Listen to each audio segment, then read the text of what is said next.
Yes, it is Larry Sharpe here. A little early for one of my weekday shows. It is absolutely. It is 4 p.m. on the East Coast. And why would I be here today? Because it's a special day. It is a Larry-thon. I know, and I've got celebrities and people who'll be coming in. If you want to stay here and listen to me yap for a while, I hope you will. Today, we will have on the amazing Perez, the awesome Spike Cohen, the always inspiring Judge Jim Gray, and then the very motivating Maj Touré. All four will be here in this, yes, Larry-thon of 4 hours long of me talking and fundraising. And why would you care? Why would you want to hear me yet? Well, because also I take this as an AMA. So for those of you who want to ask me questions, I'm happy to answer questions and those types of things, which I don't always do as many AMAs as I used to do. And let me explain why, just so we're clear on this. It isn't that I don't like them. I do tremendously. But usually most of the shows I do when I do the Sharpe Way show is made to try to get other people into the libertarian world or into the libertarian world, right? So they can come in here and see us and chat with us. It's one of the things I do often is that.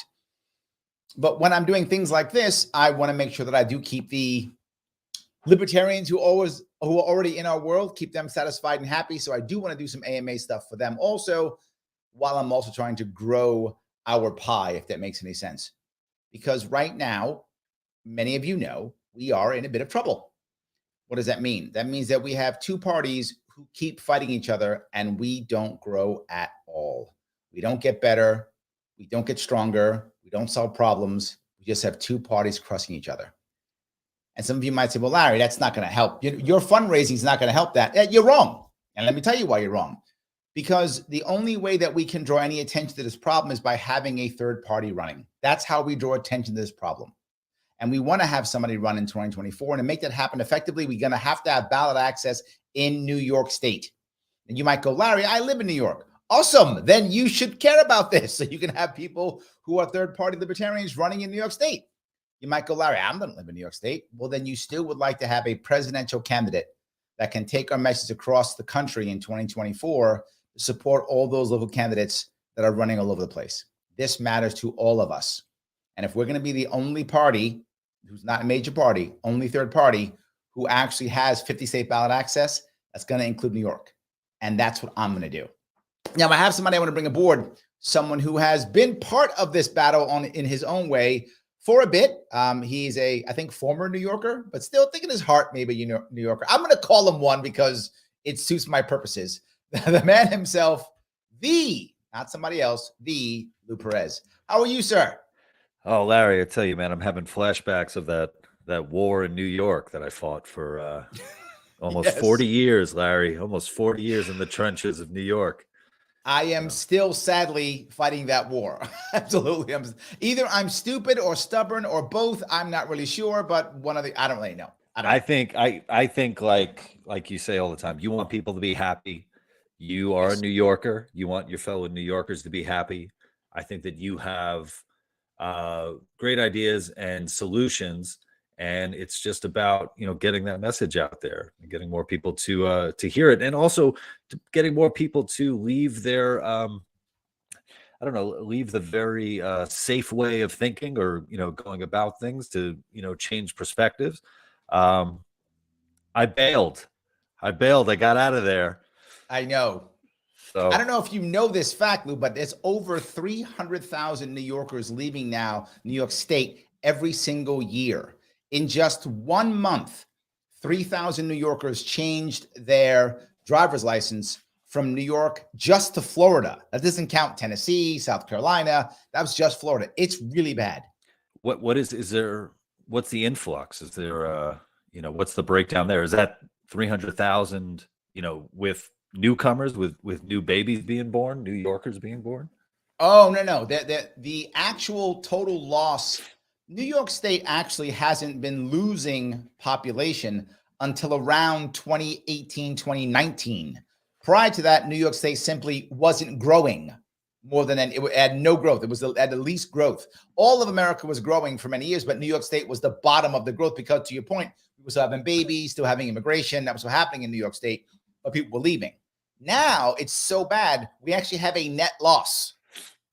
We are, Wow. I don't know if you know this, but we lost so many people. We lost a congressperson last time. Wow. Yes. I didn't know that about New York. I knew that there was something like that about California. Yep. California lost, and so did New York. Texas gained 2, Florida gained 1, and that one they got from Florida, you're welcome. That was from New York. Wow. You took our people and you got another congressional seat. That's true. That's how bad New York is now, since I think about 2018, 2019, actually net loss, even with immigration. And we have a massive immigration issue in New York State. And with babies being born, we are now still losing population for the past 6 years in a row. It's really bad. Larry, I want to point this out. So one way that people watching right now, and those who will, watch this later on, one way they can tell that you're not a politician, or a typical politician at that, is that here you are, you want to get on ballot access in the state of New York, and you are talking about all of the problems of the state of New York, as opposed to governors from other states who keep pointing at other states. So like if you're Gavin Newsom in California, you don't want to be talking about all the bad stuff that's happening in California. You want to talk about all the bad stuff happening in Florida. You're doing it wrong, Larry. I know I'm screwing up. That's my problem. You're turning that mirror, like instead of turning a mirror to the other states, you're turning it inward, and you're saying, look at what's going on here. Look at the problems. We got to fix this mess here at home. But there's one advantage here, Lou. And people say, Larry, why don't you just pack up and leave? And don't get me wrong. I think about it all the time, right? I'm not going to sit there and pretend like I don't think about leaving. I do. I thought about leaving in 2016. I've been thinking about leaving for a long time, right? But here's the reality. If we can fix New York, we can fix every state. And I mean that literally. Whatever can work in New York, there's an easier system that can work someplace else. New York has been the least free state as ranked by Cato for at least 5 years in a row. We beat California. We beat Illinois. We beat them all. When it comes to sucking, we are number 1. That is us. You cannot touch us. We are number 1. Absolutely. Well, I think there's something to be said. I'm wondering, how that ranking works. And I guess one way is like, if you look at California, right? If you look at like the really, there are like conservative hotbeds in California. Sure. And they're in beautiful parts of the state, right? Yep. Whereas in New York, it's like if you have conservative hotbeds in New York, you're dealing with, some cold, dark stuff outside of the city, or you deal with Staten Island. So it's like you're not wrong. If there's a way there, I don't know if we can get climate change just happening a little faster. That's it. If we could make New York a little bit more like Southern California, we might become so climate change is like on our side. I think so. Or the flooding will just take the whole thing out.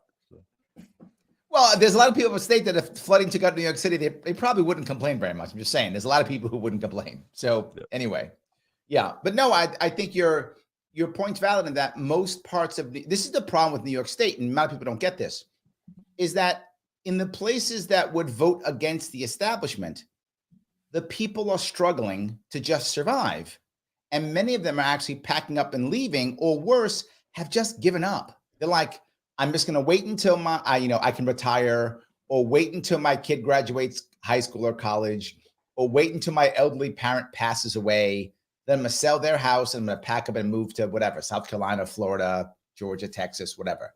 That's one of our biggest issues, that people who are in the areas that would vote against the establishment, I mean, they're not active. They don't see any hope. And this is what I want to bring. I want them to feel, and if you are in New York State, or any state where they have basically a single party rule like New York State, the second party always loses. Not impressive. In New York State, the Republican Party lost last election. So what? People go, well, he almost won, or whatever they tell themselves to sleep better at night. But doesn't matter. Nothing changed. But imagine if I had almost won. Imagine if I had just come in second. Not even almost won. Maybe if I gotten beaten badly, but still came in second, right? Even if that happened. What if Kathy Hochul got 55%? I got, 30%, and the Republican got whatever's left, 15%, whatever's the amount left, right? And I still got beat by 25 points. But imagine if I'd come in second. That would have changed everything.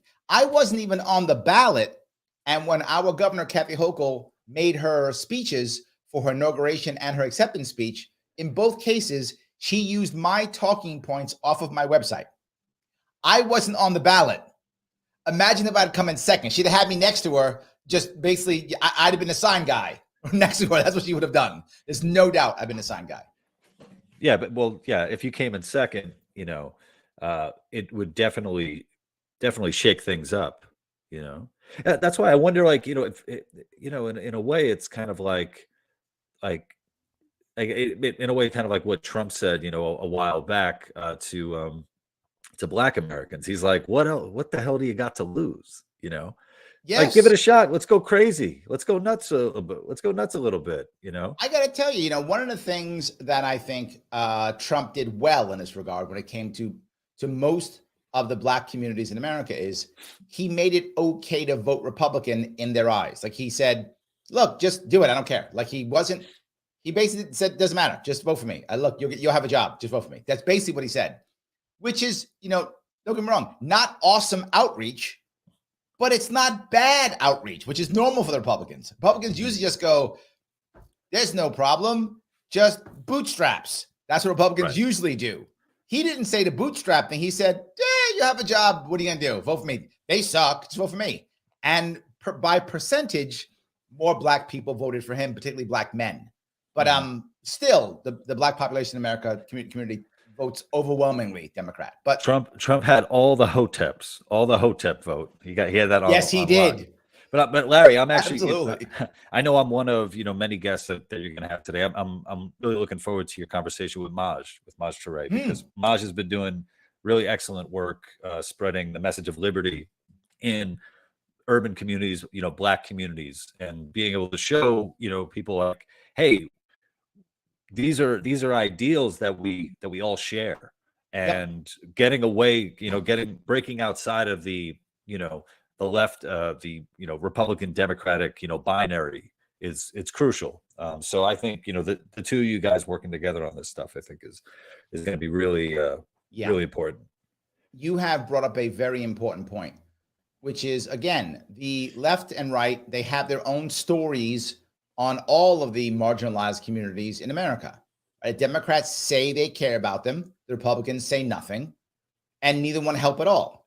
The Democrats have better rhetoric. I mean, they do. They say nice things, and they show up every 4 years and go, see, look, I care. They do that thing. And better celebrities, too. They have really talented celebrities. I'll give them that. Also true. Great celebrities. So that, they got celebrities. They got all the talk, and great celebrities. No results whatsoever and no actual help. But I mean, it looks good. Republicans don't even have that. So at least get some cool celebrities or something. I don't know. Whatever. You got to figure out something. We are able to, if we step in there, give them some actual answers. Actual answers, not just rhetoric. And that's when people go, oh, wait a minute.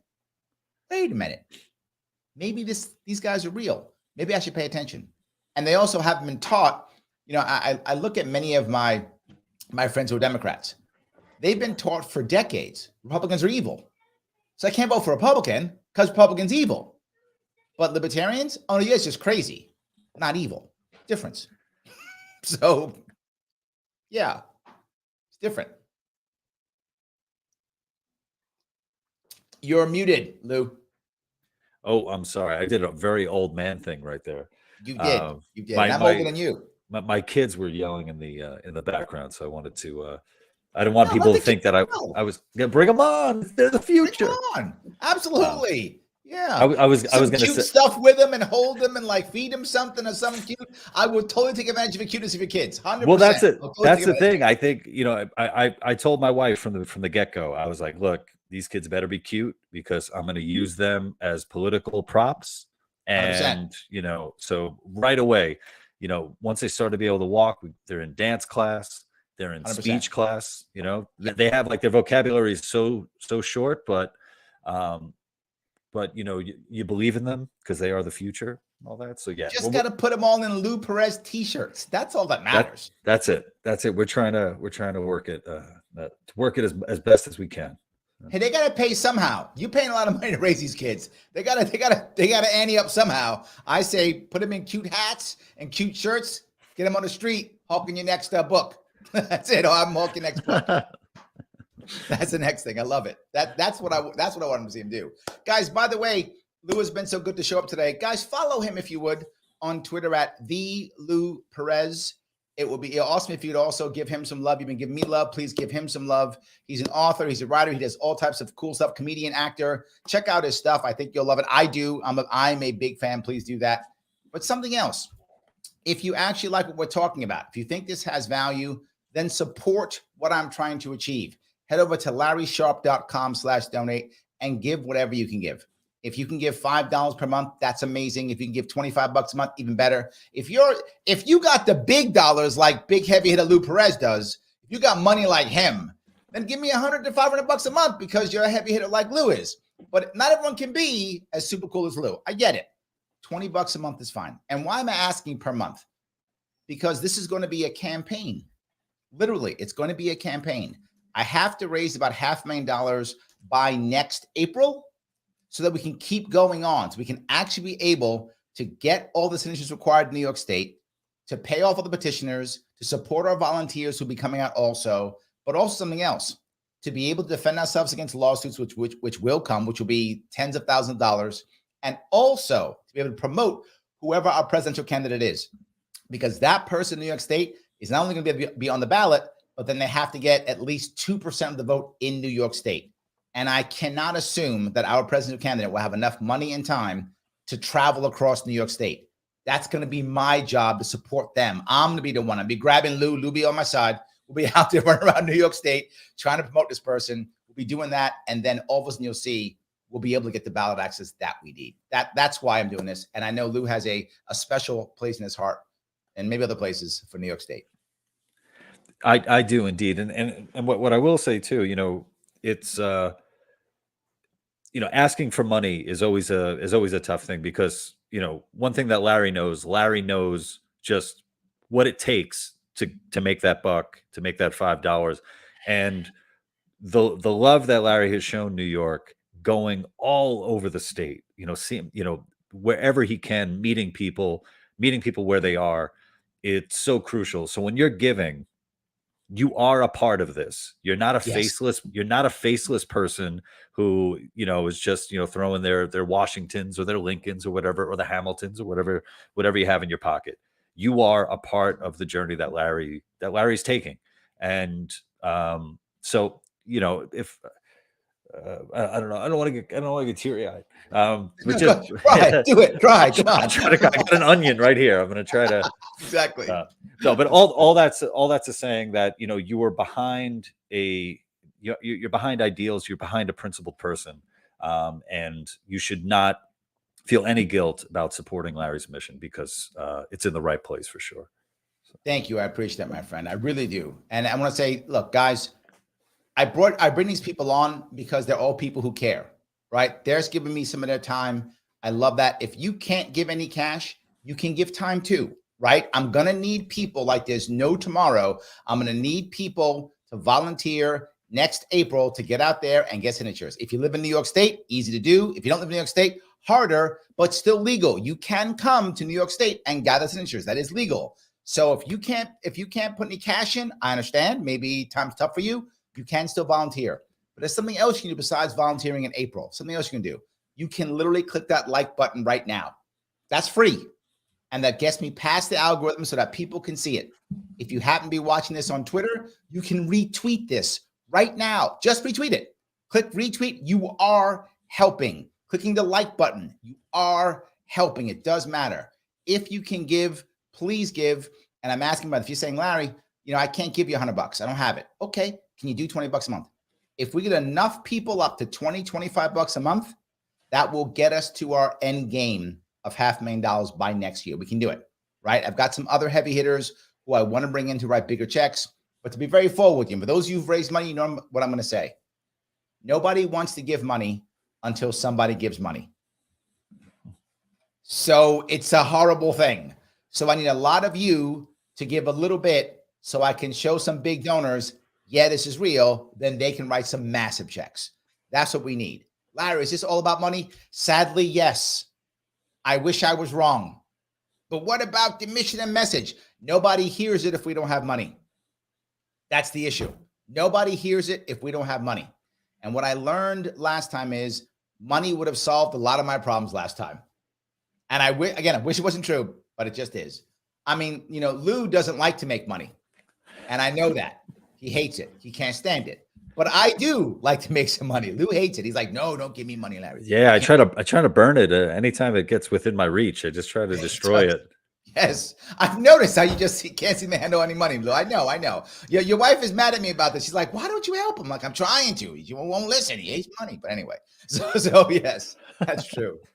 But Lou, I want to say I appreciate the time you give me. I'm so happy to have you on. Is there anything you want to talk about or promote while you're here? No, I think you said everything. Anybody who's interested, please follow me and pick up my book. That joke isn't funny anymore. But other than that, I'm so happy that I can help out in any small way that I can, Larry. And I'm looking forward to continuing with it. I gotta hold you for just a couple more seconds. Sure.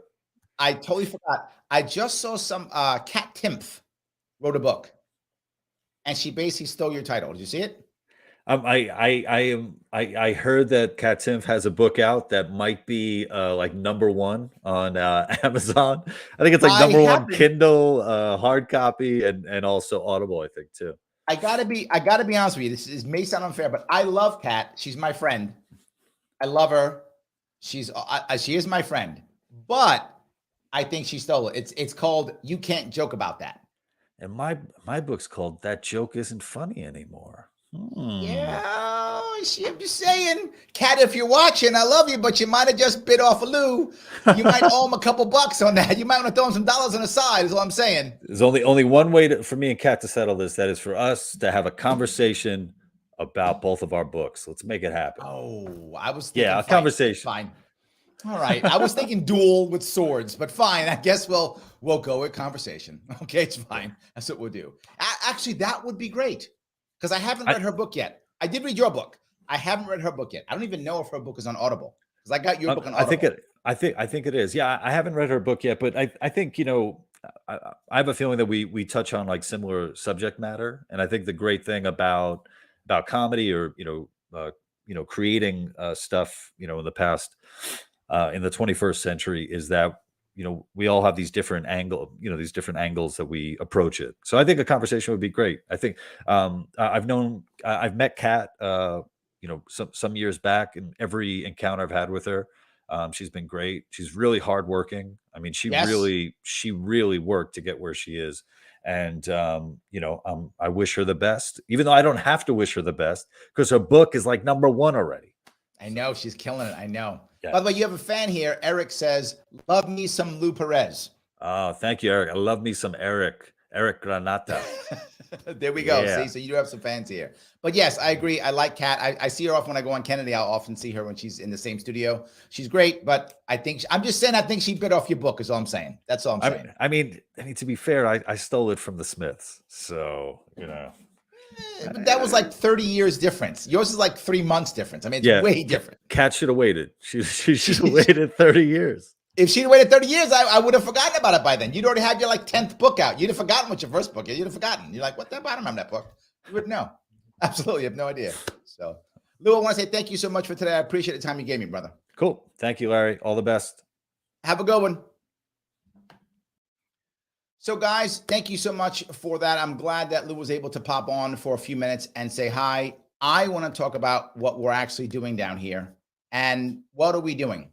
We are trying to make things change, not just in New York State, but across the country. I am trying to set an example for so many people who are running, so many people who are working. You're going to see me. I'm back out again, by the way. I am back out next weekend, not this weekend, but next weekend. I am back out across New York State again. I have already done, I believe, 7 out of the 62 counties of New York State. I will do every single county. For those of you who don't know, I cross New York State every single year. I go to every single county every single year, all 62, and I visit them. And I try to get people to show up, people to care. It can be challenging. There are a lot of people who say, look, Larry, why are you out here doing this? You're not running. It's an off year. Why do you care? But I do it because I do care. What Lou said, and I was glad that he said it. He said that, I spend a lot of time trying to show some love to my state. I do. Clearly, I do. I care about New York State. I do. I know many of you don't. Even people who live here, I know. But I do. So instead of me just talking trash, which I do, I don't just talk the talk. I walk the walk. And I say the same thing. I don't have any right to point my finger at you unless I point my finger at myself first. So I'm prepared to do it.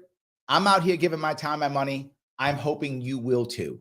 I'm hoping you see that I'm serious. And again, I'll be out here. I'm going to Tully's Good Time in Watertown, New York, which is in Jefferson County. I'll be there 6 p.m. next Friday. Not this Friday, obviously today. Next Friday, I'll be there. If you're in that area, stop by. If you notice, whenever I go to these events, it's very different from other candidates who go and other activists who go. If they go to an event, it's literally going only to a fundraiser. That's what it's going to. And it's usually only Republican, if they're Republican, or Democrat, if they're Democrat, activists and donors. And that's it. It's basically, hey, you're awesome, amazing. I show up at a diner or at a club, at a gun shop, a winery, a brewery. It's some local owner. I try to support that person's business.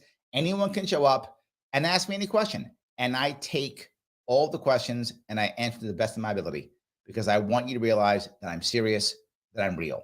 If you think that's true, then do me a favor, support this quest that I'm on. Head over to LarrySharpe.com/donate. The link is right there. Click it, give what you can give. If you're in a spot where right now you got your tax return back and you got tons of cash, share that wealth voluntarily. I have no problem with people spreading the wealth and sharing the wealth as long as they voluntarily do so. No government should be forcing you to. But if you want to share the wealth, you should share the wealth. Absolutely, because you've chosen to. And I hope you choose to share it with LarrySharpe.com/donate so I can keep going and keep doing this. Again, I'll actually be in 6 different counties, not this weekend, but next weekend, covering another, I think I'll be 13 or 14 counties of the 62. I should finish them all by October. Again, trying to move forward. Let me grab some comments if I could. Let's see here. Robert says, both need to be sent to opposite corners for a major timeout. I think he means Democrats and Republicans. What would happen if an independent ran? Robert, this is the point. You are bringing up a very valid point, and I hear it all often. I remember speaking about Kennedy from earlier, talking to Lou. One person was talking about Donald Trump, saying, well, what if Trump doesn't get the nomination?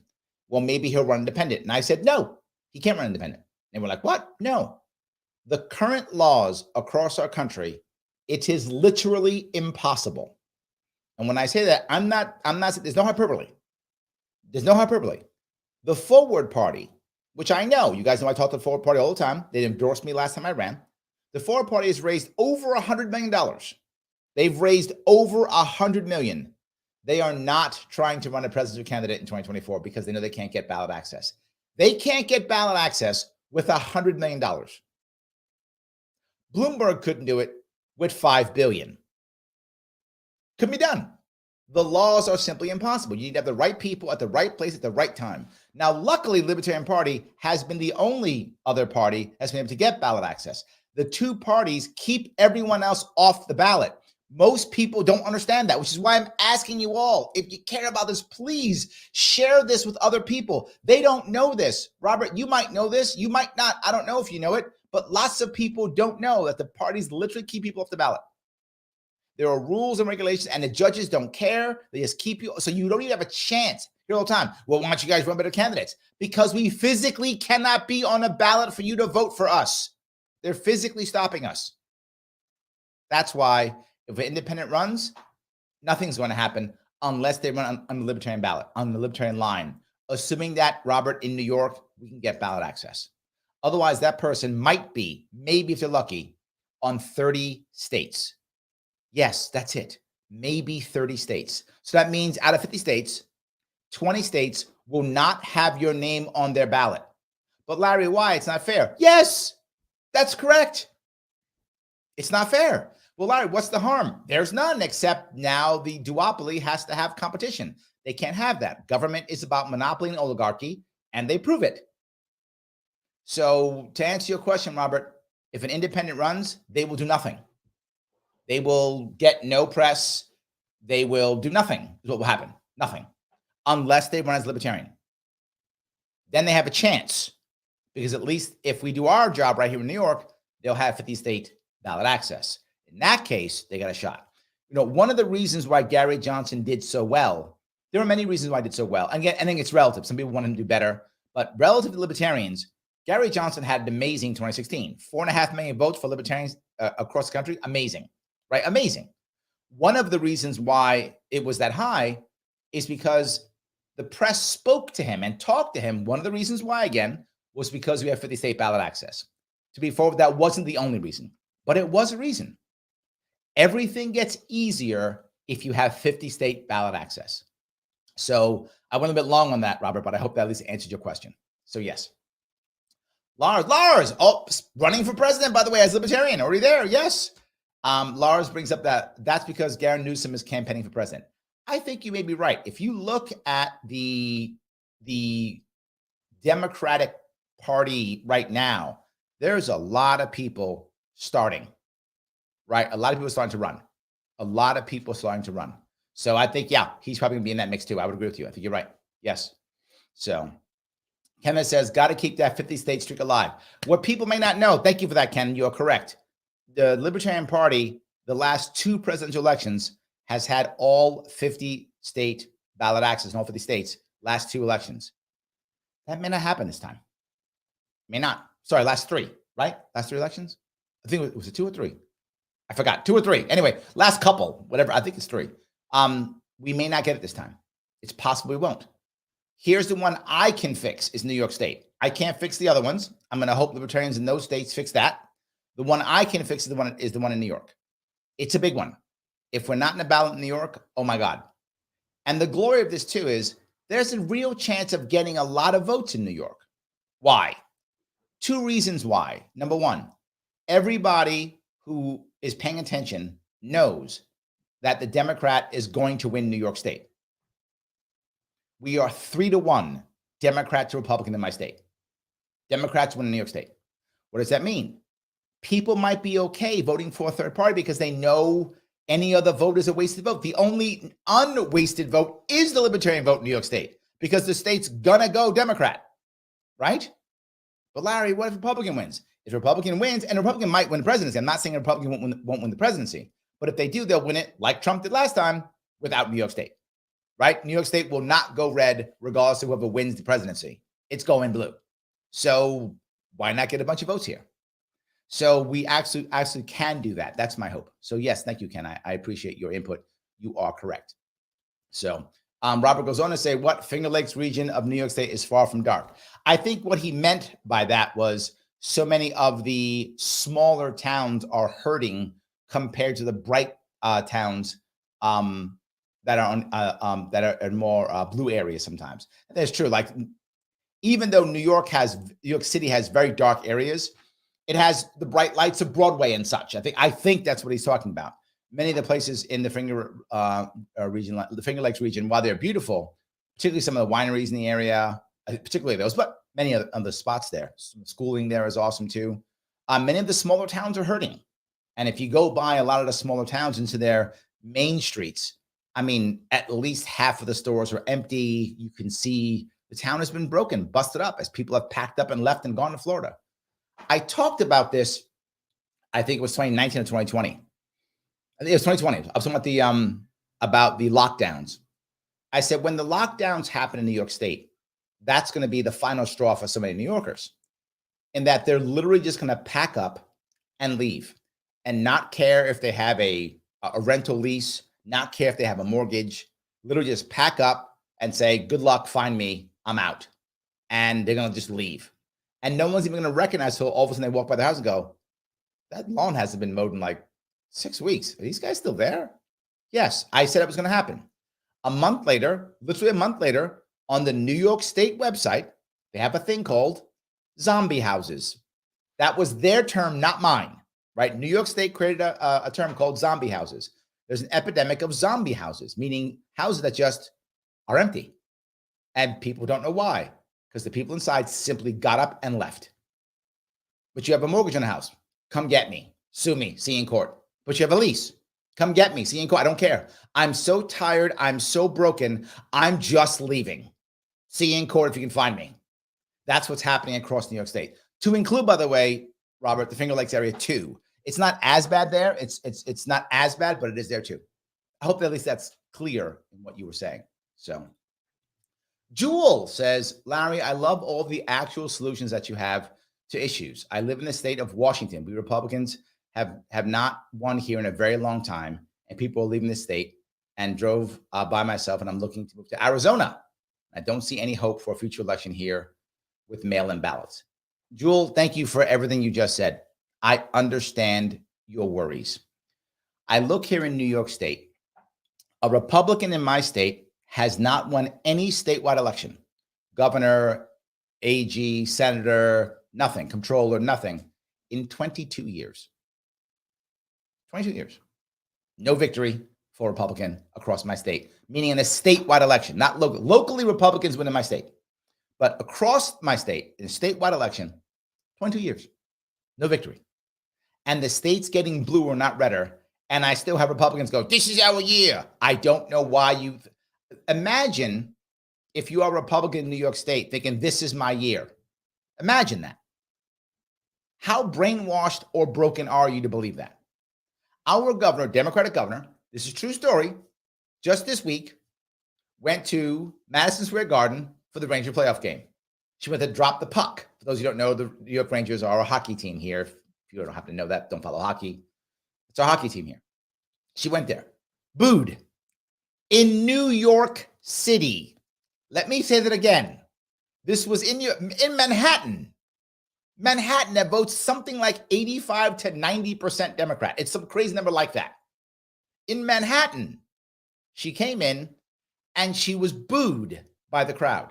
Booed so loud it made the local news. They're like, damn, that's bad.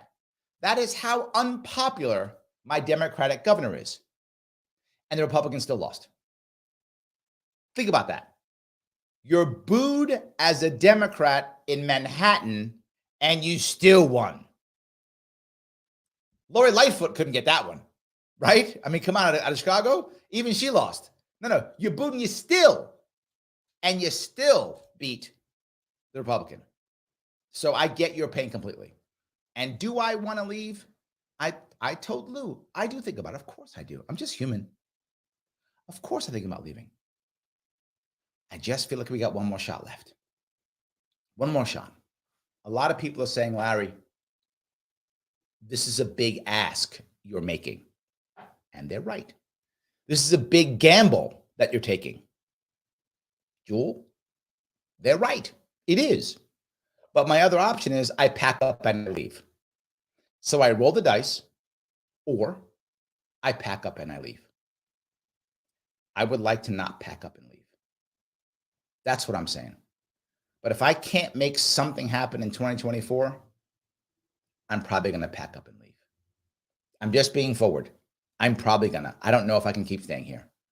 The state is worse and worse and worse. The city is worse and worse and worse. If we can't make some impact, what are we going to do? It's important. So yeah, people don't see hope. I'm trying to provide hope, Jewel. People always tell me the same thing. Well, Larry, if it gets so bad, then people will change, right? How bad does it have to get before people change? Jewel, you are right. People don't change because it's bad. They either leave or they stay in pain. It's called learned helplessness. What makes people change? Things are bad and they see hope. I'm trying to create that hope. It's not just in New York, but think about it. If we can change New York, we can change the entire country, Washington State included, all of them. So guys, if you want to help me out, if you want to get behind me, please do so. LarrySharpe.com/donate. The link is in the description. The link is right here. If you can go there, please give whatever you can give. I'm asking people to get up to $25 a month if you're not there yet, right? If you're at 5 or 10, try to give me 5 or 10 more a month if you can. I know it's a lot. I get it. But Larry, I got family. Me too. Larry, I got bills. Me too. Right? When I'm spending time doing this with you, I'm not with my clients. I'm not making money. I'm a consultant. If I'm in front of you, I'm not in front of clients. Right? If I'm traveling the state, I'm not with my family. I'm not with my friends. I'm not with clients. Well, I'm with my friends. Not true. I am with my friends. A lot of my friends come to the event. So I am with my friends. I'm not with my family, and I'm not with my business, right? So I'm sacrificing also, right? Not more or less. And again, I volunteer. Don't feel sorry for me. I'm not doing this so you feel sorry for me. I'm volunteering for this. The pain I take, I knew what I was doing. I volunteered for it. Don't feel sorry for me. I'm saying it for you to understand I'm in too. That's why I'm saying that. It's not just you. It's me too. Larry, I'm stretched. Me too. Larry, it's tough for me. Me too. We're in this boat together is why I tell you that. I don't require your sympathy. Don't require it all. I require your support in this. Understanding that I'm doing it and you too can do it. Whatever you can do. $5 a month is fine if you can do it. If you can get the 25 or 50, that's even better. If you can get 25, it's great. If you can do 25 per month. And I'm asking this commitment from you. I'm asking this commitment from you for 18 months. That's what I need. I need $25 a month for 18 months. That's what I need, because that's how long it will take us to get through this entire thing. 18 months. That'll get us all the way to petitioning, through lawsuits, to what we need to make this happen. And I said, Larry, why are you pushing so much for 2024? Here's why. One is it's a presidential election. That gets press. If we are the only other party, which right now we will be if we do it, that if they state ballot access, everyone will be looking at us. Everyone will be. That's what I want. But then, this is a response again. But then, Larry, if that happens, then a bunch of people are going to want to come take our line. That might happen. Maybe, a bunch of guys who are losing in Republican or Democratic election will come over to take our line. Good, let them come. Let them come. I don't mind. They'll give us press, and they'll give us press, and they'll give us donors. Let them come. Happy to have them here. But Larry, do you want some outsider to be our nominee? I do not. In case you hadn't noticed, next week, Wednesday, this guy right here is running our Libertarian Party presidential forum, the second one, next Wednesday at 7 p.m. So if you want to watch actual libertarians, whether you like all of them or not, actual libertarians in a presidential forum, it will be next Wednesday at 7 p.m. right here. You can watch them. They will be here answering questions. And you know who will be helping me out? Kim Iverson. You might go, Larry, is Kim Iverson libertarian? She's not. She's not. She will tell you she's not libertarian. That's okay, right? Is Chrissy Mary from last time was libertarian? She doesn't claim libertarian. That's fine. I don't mind. It's other people who will see our libertarians in action, answering questions, being professional, campaigning, and not being afraid. That's what I want. We keep doing this until our convention. Let them all come. They'll all come. Let all the former Democrats and Republicans, all the retreads, let them all come running. They're going to take our line. I hope they come. Hope they come in droves. I hope they bring press, and I hope they bring checks. Bring press and bring checks. Come on in. You're not going to win. And I don't mind. Come on anyway. Come do it. You'll bring press. You'll bring checks. Win, win, win for everybody. So yes, that's one of the reasons why I want to make sure we have it. 2024 does matter. I went long, Jewel. I'm sorry, but I tend to yap away. I hope at least I answered your question. So yes. Shannon says, Maj should come to LA. He can make some serious difference. There's an issue, Shannon, with that. While I think you're right, it's the same reason why people say, Larry, come to my state and run. Could I physically? Yes. Should I and can I win? No, I shouldn't and I can't win. I'm going to go to whatever, Louisiana. I'm going to go to Tennessee. I'm going to go to Florida. And I'm going to say, hi, I've been living in New York for the past decades. I now live in your state for 10 minutes, and I want to be your governor. You know what? I wouldn't vote for me either. I wouldn't feel comfortable doing that. As bad as New York is and has been, Shannon, I'm a New Yorker. I know New York. I've lived here my life. I'm born in Manhattan. I know New York. I've traveled the state more than any other candidate ever has. So yeah, I get to talk trash. Yeah, I get to have answers. It's my state. I can do that. I'm going to go to somebody else's state, start telling you how to do things. Maybe if I lived in that state for 5 years or so, I might, right? I mean, not that I wouldn't ever do it, but if I had lived in that state for a period of time where I felt comfortable, I might. But I could just walk into this thing and go, oh yeah, by the way, Larry's here to save the day. It's not going to go over well, and I shouldn't do it, and I wouldn't be mad if they did. And I bring that up because while Maj could go to LA, Maj is Philly. It's where he is. He knows Philly, knows Pennsylvania. That's what he knows. So he's stronger there, right? If he went to LA, he could do it, but it would take him time. I'd rather him solidify himself where he is in Philly right now and then make the step when he's prepared, when that's good, and he can kind of franchise it out and use some local people from LA to assist. That would make some sense there. Hope that makes sense, Jen. So yes. All right, I'm going to go down here if I could. Paula goes on to say, Larry needs to hand all his plans to the Congress and hope they read it. That would be nice. Yes, that would be. Let's hope that happens. I hope that, yes.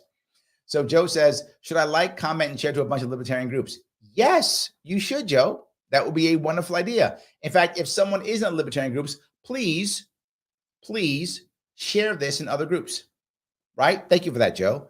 If you can, please share this in other groups, particularly libertarian groups. Let people know we're doing this so they can join in if they can. I like that. It really does matter, right? It really does matter if you can do it. So yes. Robert goes on to say, we'll see you at Dansville Fish and Game in Livingston County. Oh, there we go. Great. Excellent. Absolutely. So yeah, I do travel the state. People will see me there. I'm out all the time. All the time. Yes. Jesse says, Larry Sharpe for president 2024. You'll get my vote if you run. Jesse, I thought you liked me and you want to punish me and have me run. Look, to be forward, running for a governor is very challenging. It is challenging on your family, friends, finances, emotions, everything. And I ran for over a year. I couldn't do a presidency run this round. It will just be too much. There's no way I could do it. It's asking a lot. There's no way I could do it. I would not have a family. So that's for sure. It'd be over. And I don't know if I'd have my mental health. I don't know if I would. My finances would be destroyed. I'd have no clients left. It would be devastating. I would have to run to win or something. I don't know how I would do it. It'd be very hard. And if I run, I would already be running. Like I would already be on. Like we got guys running already, right? In the forum next week, Lars Mapstead, Chase Oliver, Joshua Rodriguez, Mike Chemont. These guys are all running right now, which is what they should be doing. Kudos to all four of them for doing it. It's the right move. I'm glad they're doing it. If I was running, I'd be running too. Right. So thank you, Jesse. I appreciate the support. I love it. Maybe 2028. I'm not saying yes or no, but I would consider 2028. That's a maybe. Depends what happens coming up here. I will consider 2028. But 2024 for me, running for president, out of the question. I appreciate the support though. I do. So Robert goes on to say, got it. I'm now libertarian. Problem solved, Robert. Problem solved. Yes, absolutely. Joe goes on to say, but Larry, Gary Johnson ruined a perfect opportunity. If so-and-so would have run, they would have won. I do hear that, Joe. And to be forward, most of you know, if you followed me, I love Gary Johnson. Love him. I wish he was president. I love Gary Johnson. And yeah, he didn't do as well as I'd hoped. I really had hoped for more from the campaign. I'd hoped for more from results. I did. I hoped for more. But we didn't get it. With it in mind, we still got tons and tons and tons of votes that we had never gotten before, people who voted Libertarian. So we're still successful in that regard. Depends on how you look at success. And if somebody else would have run, we would not have gotten better. There is anyone who says that, they have zero evidence of that. It feels better, right? No, Gary Johnson, the best we've ever done. I hope we'll do better than him, but until we do, he's the best we've done. That's the truth. Well, what if so-and-so had run? They would have done worse than Gary Johnson. The evidence is clear. He did the best that we had. That was the best we've ever done. I hope one day we do better than him. I hope we will. But until that day, he's the best we had. And he brought me into the party. Without him, I don't come to the party. So yeah, absolutely. So anyway, all right, let me see if I can grab a couple of these. Paula goes on and says, booed but elected, so the Dems still win. That is exactly my point, Paula. That's my point. Why would someone think that they could win in New York State? Let me hit another piece if I could. I appreciate all the comments, guys. Thank you. You can keep bringing them in if you want to. But I want to touch another piece if I could. And that is the idea of me running again, not for president, but for governor of New York again. I learned many valuable lessons last last run. And almost all of them were painful. And for those of you who were there with me, and some of you watching were, for those of you who saw what happened, it was very painful for me. I got beaten badly, but not in what I believe was a fair election, meaning a fair in votes. I got beaten in courts. I got beaten by the system. I got hammered badly, backstabbed by people who were in my party, backstabbed people who weren't in my party. Lots and more than I thought. Like I always knew that I'd be backstabbed. I knew. The amount of knives I was surprised at. I thought I'd get 1 or 2, not 20. I just didn't think I'd get so many of them. And I wasn't prepared for it. Shame on me for not being prepared for all the knives that came out. Shame on me for not being prepared for all of that. But it was hard. But the lesson that I learned of all the lessons, I learned many of them, but the one I learned of all of them is you cannot, in New York State, in the current environment, run a campaign and try to get ballot access. It is impossible. It cannot be done. Sorry, I can't do it. Maybe somebody can. That person is not me. That I'm sure of. I cannot do it, and I will not do it. If we're unable to get ballot access in 2024, I will not be running for governor in 2026. I'm not doing both. I'm not. If I get ballot access in 2024, then I will consider running for governor in 2026. If I don't get ballot access in 2024, I am not running for governor in 2026. I can't do both. It will end my mental health. I'm crazy enough. I will be a basket case. I would like to not do that. So that's why I'm pushing on this. We've got to get this done, or we don't have a 2026 in New York State.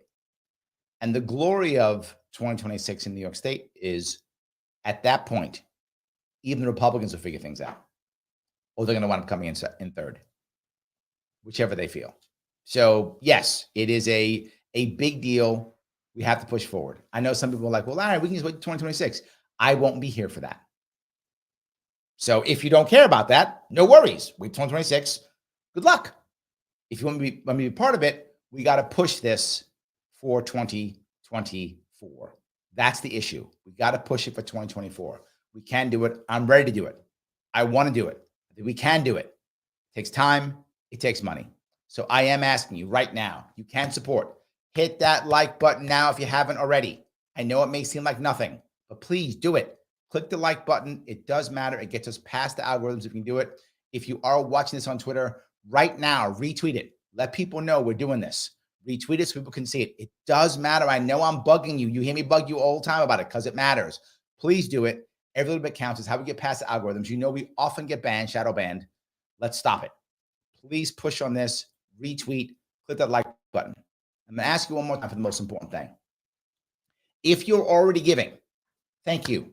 Please don't stop. Keep giving. If you're already giving, please keep giving. If you're not at least at the $25 a month mark, please get yourself up to that. But Larry-thon stuff. I know. Me too. Get up to 25 if you can. $25 if you can.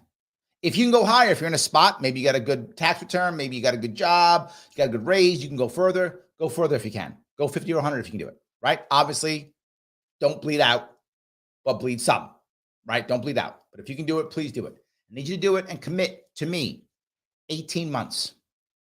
18 months of monthly donations. That will get us all the way through the petitioning piece, through the lawsuits, and then into the actual campaign to where we need to get our 2% of the vote in New York State for whoever our presidential candidate is.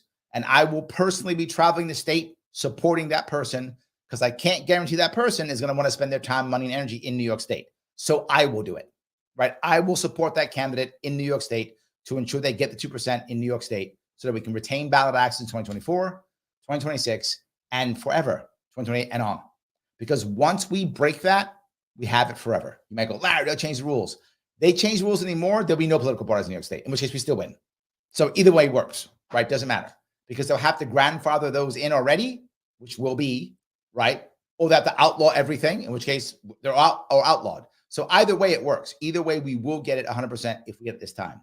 We got to focus on this time. 18 months to make this happen. 18 months commitment if we can do it.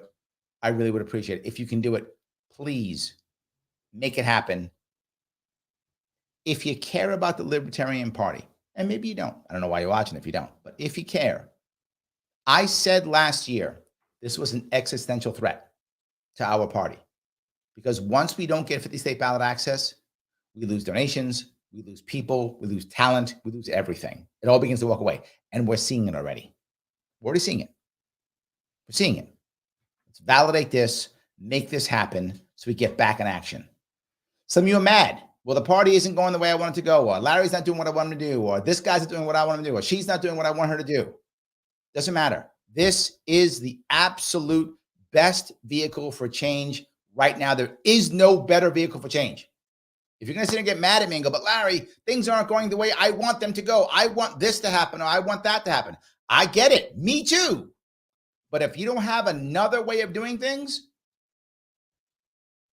I don't want to hear it. Yes, I'm asking for a lot. I know. I'm also giving a lot. I know. I get it. But as one of you guys didn't know, you probably didn't know this, I actually have magic powers. I do. I can use my magic powers to summon in cool people. I can do this. I can just summon them in. And I'm going to summon one in right now.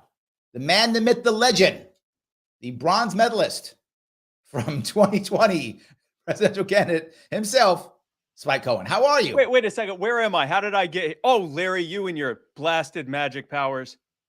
It's what it is. It's my magic powers. What's going on, my friend? Sharpe. Every single time. I'm doing good, man. How are you doing? Yeah, I didn't catch you like eating dinner or something, and I pulled you out of your dinner or something. No, okay? I was literally just sitting here in front of my green screen and magically got transported here. So it was good timing. It was good timing. Perfect. I am good at that too, brother. I'm so happy you decided to show up today. I do appreciate it because, as you know, 50 state ballot access is critical. You saw the value of it when you ran. Absolutely. People care about it. It makes you more valid. It makes people want to talk to you. It gives you more opportunities. Mm-hmm. We got to make it happen here in New York. And I know there's other states I'm sure you're following because your organization, You Are the Power, is doing all types of things all across the country. Yeah. But I'm focused in New York because that's what I can do, right? That's the thing I can do. So my piece is trying to get New York State. I mean, I'm sure you're seeing value in this, right? Oh, absolutely. I mean, the thing is, and I said this earlier today when I was encouraging people to come on the live stream. The thing is, if you aren't on the ballot, then your already uphill battle is basically just a straight, it's not even a hill anymore. You're just climbing straight up a rock or a mountain, because you're now telling people about your fantastic solutions and how you're going to defeat whatever candidate you're running against. And they go, okay, great. So I can vote for you. Well, sort of. You can write me in. My name is kind of oddly spelled. I'm French on my father's side. Now you got to explain the whole thing, how to spell your name and everything. And that you've lost them. If you didn't lose them already, you've now lost them. We need ballot access. It is absolutely crucial and critical that the people that are running for office across New York State be able to run as libertarians with the Libertarian Party with ballot access. Yes. And the thing that I found is, people were like, Larry, how come you didn't go back on Joe Rogan? How come you didn't go back on Glenn Beck? Why didn't you go back on, Dave Rubin? What happened? I'm gonna be very full with you.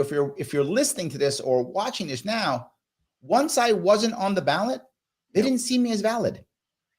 They thought, oh, he's not real. He couldn't make it. Oh, he got disqualified. He's a write-in candidate. He's not real, right? That was the excuse for all the major players to ignore me this time. And it worked. The Republicans thought that was going to work, and they were right. It totally they were worked. 100% correct.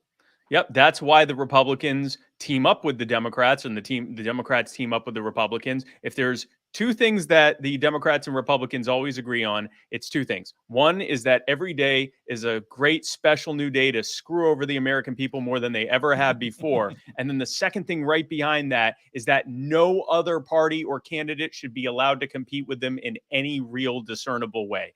And they will do everything they can to fight. I watched your fight firsthand. You had to go to court multiple times for them to basically argue in court, we shouldn't let other people on the ballot. And the courts went, yes, we should not let people have a choice. That's a valid point. Good job, guys. And it really comes down to, we have to do the work. We have to get the signatures. And that requires funding to be able to get on the ballot. Because if we can't, then we've already lost before we started. 100%. And I got to go to the next level here, right? If we look at the presidential level, if we don't have 50 state ballot access, we're going to have less people want to run. Yep. Less people think we're valid. Less people giving our candidates, whoever they are, giving those candidates the microphone that we want them to have, right? We're going to have less people doing it. And now every poll can simply say, well, we're only polling people with 50-state ballot access. Yep. Look at how quickly in 1992, Ross Perot with the Reform Party. Yes. Have you heard of the Reform Party recently? This was a man who got, what, almost 20% of the vote? Yep. Have you heard of the Reform Party? No, because they don't have ballot access. They're no longer valid because they aren't on the ballot. In 2000, but by the way, hold on. Party. They do exist. No, they exist. They 100% exist. But in the minds of the media and many of the people watching, they effectively don't exist anymore. They may not even, we don't even know if they're running candidates. Who knows? It doesn't matter because they're not even on the ballot. Even more recently, in 2000, the Green Party got a record number of votes for their party. And what happened? They're no longer on all of the ballots. And that was only as recently as 2020. They only got on like 30 something ballots. And the Libertarian Party, for as little attention as we got exponentially more attention than any of the Green Party candidates got, because unlike the Green Party, and even with us trying to help get them on as many ballots as possible, they weren't able to get on all 50 state ballots. Let's be very clear about something. The Libertarian Party is the only party that is able to earn its way onto all 50 state ballots. We're the only party that can say that. And if we want to remain where we are and be able to grow from there, we have to maintain that access. Or like you said, we're not going to get the quality candidates we need. We're not going to get the media attention we need. And more than that, we're going to, in the minds of the average voter, be a non-viable non-option. We're already fighting an uphill battle with that. If we don't have ballot access, then we're essentially a write-in party at that point. Yes. And again, people will say, but Larry, the message matters. They're right. 100%. They're 100% correct. Yes. But no one's going to hear it if we don't have money. So someone's got to hear it, right? So let's get that good message. I'm with you. Let's do the good message. And let's have some money so somebody can hear the message. That would be nice. I would like both of those things. Yeah. So I wish it wasn't so important, but it is. Well, the thing is, we don't want to be the tree falling in the woods party. Or actually, we do want to be the tree falling in the woods party, but we want everyone to hear that our tree has fallen in the woods. I already don't like this analogy anymore. But what I want to say is that the point is, unless it's like a really big tree. Like it's a really huge tree that's going to fall down right on top of the Federal Reserve building. In an analogy, not literally in an analogy. Well, maybe literally too. But the bottom line is, for my FBI agent who's listening, he's joking. Yeah, he's just joking. I was kidding. I was kidding. Yes, it's a joke, it's a metaphor. It's a metaphor. They don't understand metaphors. But no, we need to make sure that, yes, the message needs to be 100% on point. We need to demonstrate our principles. And we've talked about this a lot, Larry. We can't just be some, moderate improvement between the Republicans and Democrats. We have to be a stark break from the nonsense they put us through. And no one's going to know that if we aren't even on the ballot.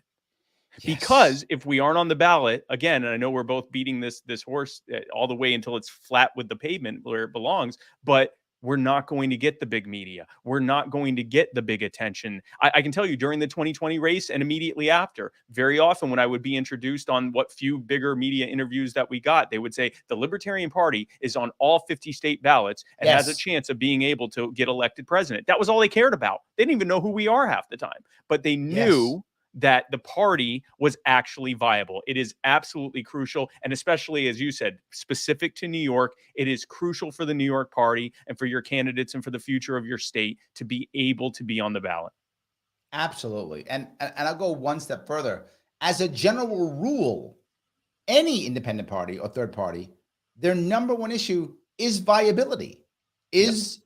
Right? Do people think we're viable? All the time, and I'm sure you heard this all the time, Spike. Well, you can't win, right? You can't win, right? All the time. I heard that. I did it all the time. Yeah, but once you have 50-state ballot access, people now believe that maybe you can. You go, maybe you can win. Let me listen to this guy now, right? Even though his ideas are awesome, but if he can't win, who cares? Well, in my gerrymandered district, my guy can't win either, but he is a ROD, so I'll listen to him anyway, even though he also can't win. But yes, I keep pushing that issue. The message doesn't matter if nobody hears it. You got to make sure people hear it. And I wish it wasn't about the money, but there's so much pay to play. And I guess there's one more piece if I could. Most people don't know how much money matters. Like they don't get it. They think, well, so you get some new Facebook ads. When it comes to this, one of the biggest expenses we're going to have is lawsuits. I couldn't take this to the Supreme Court. It wasn't because I didn't want to. I couldn't raise the money. Yep. Because it costs tens of thousands of dollars and time. I spent probably almost $100,000 just on lawsuits last year. Yep. And at one point, I can't keep going back to my donors going, okay, one more time. One more lawsuit. Yes. We just go we are one lawsuit away from the governor's mansion. But listen, that's the thing, right? Like the bottom line is that and very often you're not even fighting the political party, you're fighting like the election commission or whatever state board that's in charge of that. They have unlimited taxpayer dollars, or effectively unlimited taxpayer dollars. So we're fighting an uphill battle. It's a battle we can win. It's a battle we've won many times before, but we need the funding and we need the resources to be able to do it, or it's not going to be able to happen. And frankly, I think if we are not getting at least pretty close to 50 state access, the bottom line is the main candidates for the bigger offices just aren't going to run. It's not going to be worth their time. As someone who willingly spent the better part of a year waking up usually at 3 a.m. and going to bed somewhere around 1 a.m. the following morning, it's not going to be worth it if an increasing number of the states were effectively write-in candidates or aren't even on the because in some states, if you're running for president, like in my state, you can't write in someone for president. So if we lost it in our state, then I wouldn't even be able to be a write-in candidate, if I was running for office. So we need to have that access. And the one thing I will say, because maybe some people are listening here and saying, but Larry, I'm actually fine. I'm still doing the but Larry thing. But Larry, I love it. I'm fine with how things are going in New York. I think Kathy Hochul is doing a great job, or Hochul, whatever you say. I think Kathy's doing a fantastic job. Everything is looking up for New York. Then you know what? Godspeed. I'm not 100% sure why you're watching this, but I'm glad you're here. Maybe we can change your mind. Just stick around. I'm certainly glad you are here. Not sure why, but I'm glad you're here. Stick around.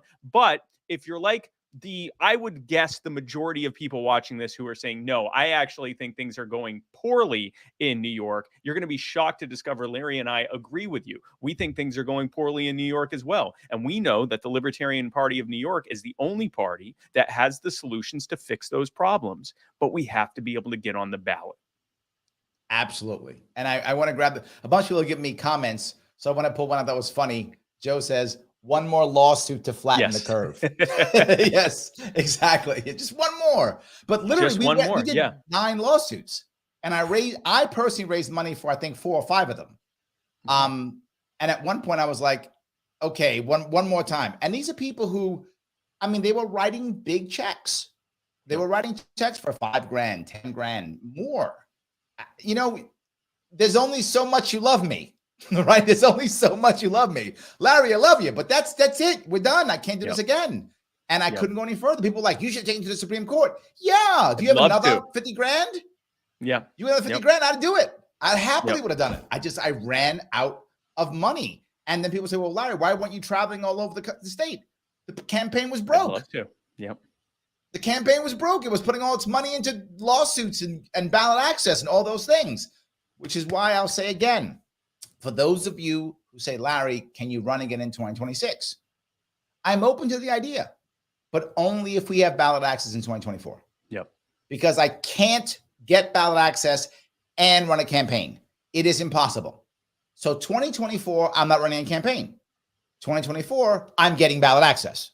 That's my job for 2024. I'm going to, whoever is our presidential candidate, I will be crossing the state, pumping them, because for those who don't know, in New York State, you have to get on the ballot first with 45,000 signatures, ballot signatures, and then get 2% of the vote in November. Both of those things must happen. Now, Spike, you have crossed this country running for office. You can't spend 6 weeks, 8 weeks in New York State when you're running for president of the United States. You can't do it. As much as I would have loved to. Yeah. I can. That's not a problem. I can do that. So I will spend the 6 to 8 weeks or whatever it's going to take in New York State to do that. I will do that, right? Yep. And then I can support that candidate. We can get up 2%, and now we're set. Imagine what people will think when in New York State, a state that's this deep blue, actually allows Libertarian Party to have ballot access. Crazy. Yep. And No. because the hurdle is so high, for them to screw us over, one of two things has to happen.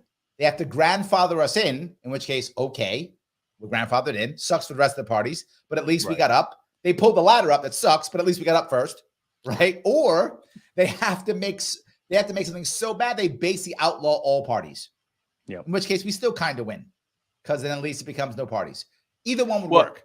And something like that, if we have the resources to take it to the Supreme Court, we probably win that case. And Correct. not only win it, but probably, greatly equalize ballot access in New York. And it might turn into a federal thing where, we end up with a lot easier 50-state ballot access. So either way, the potential there for winning in terms of not just in New York, but across the country is huge. So if you're Yes. watching this and saying, but Larry, I don't even live in New York, I wouldn't go to New York. Well, I understand that. And so does Larry. But this has national implications because, as Yes. Larry said, if they do go too far and effectively ban political parties or just make the barrier to entry so high that it effectively bans them, that's something that in federal court would probably get overturned, and that could lead to precedent and case law that could work its way through all sorts of states like Tennessee and Yes. Illinois and Ohio and many Ohio. others that have some very high barriers to entry themselves. So this is something that could lead to a domino effect, or New York State could realize that and just let us on the ballot, but it takes the resources to be able to do that. 100%. And the other part that some people get upset is they say, Larry, why are you doing it? Why isn't National doing it? I hear this all the time. Why isn't National doing it? Here's the reason why. Be very forward with you guys. I'm not mad at National. National's not mad at me. This is not about that at all. People think, well, you mad at them? No. National has to worry about National. Yep.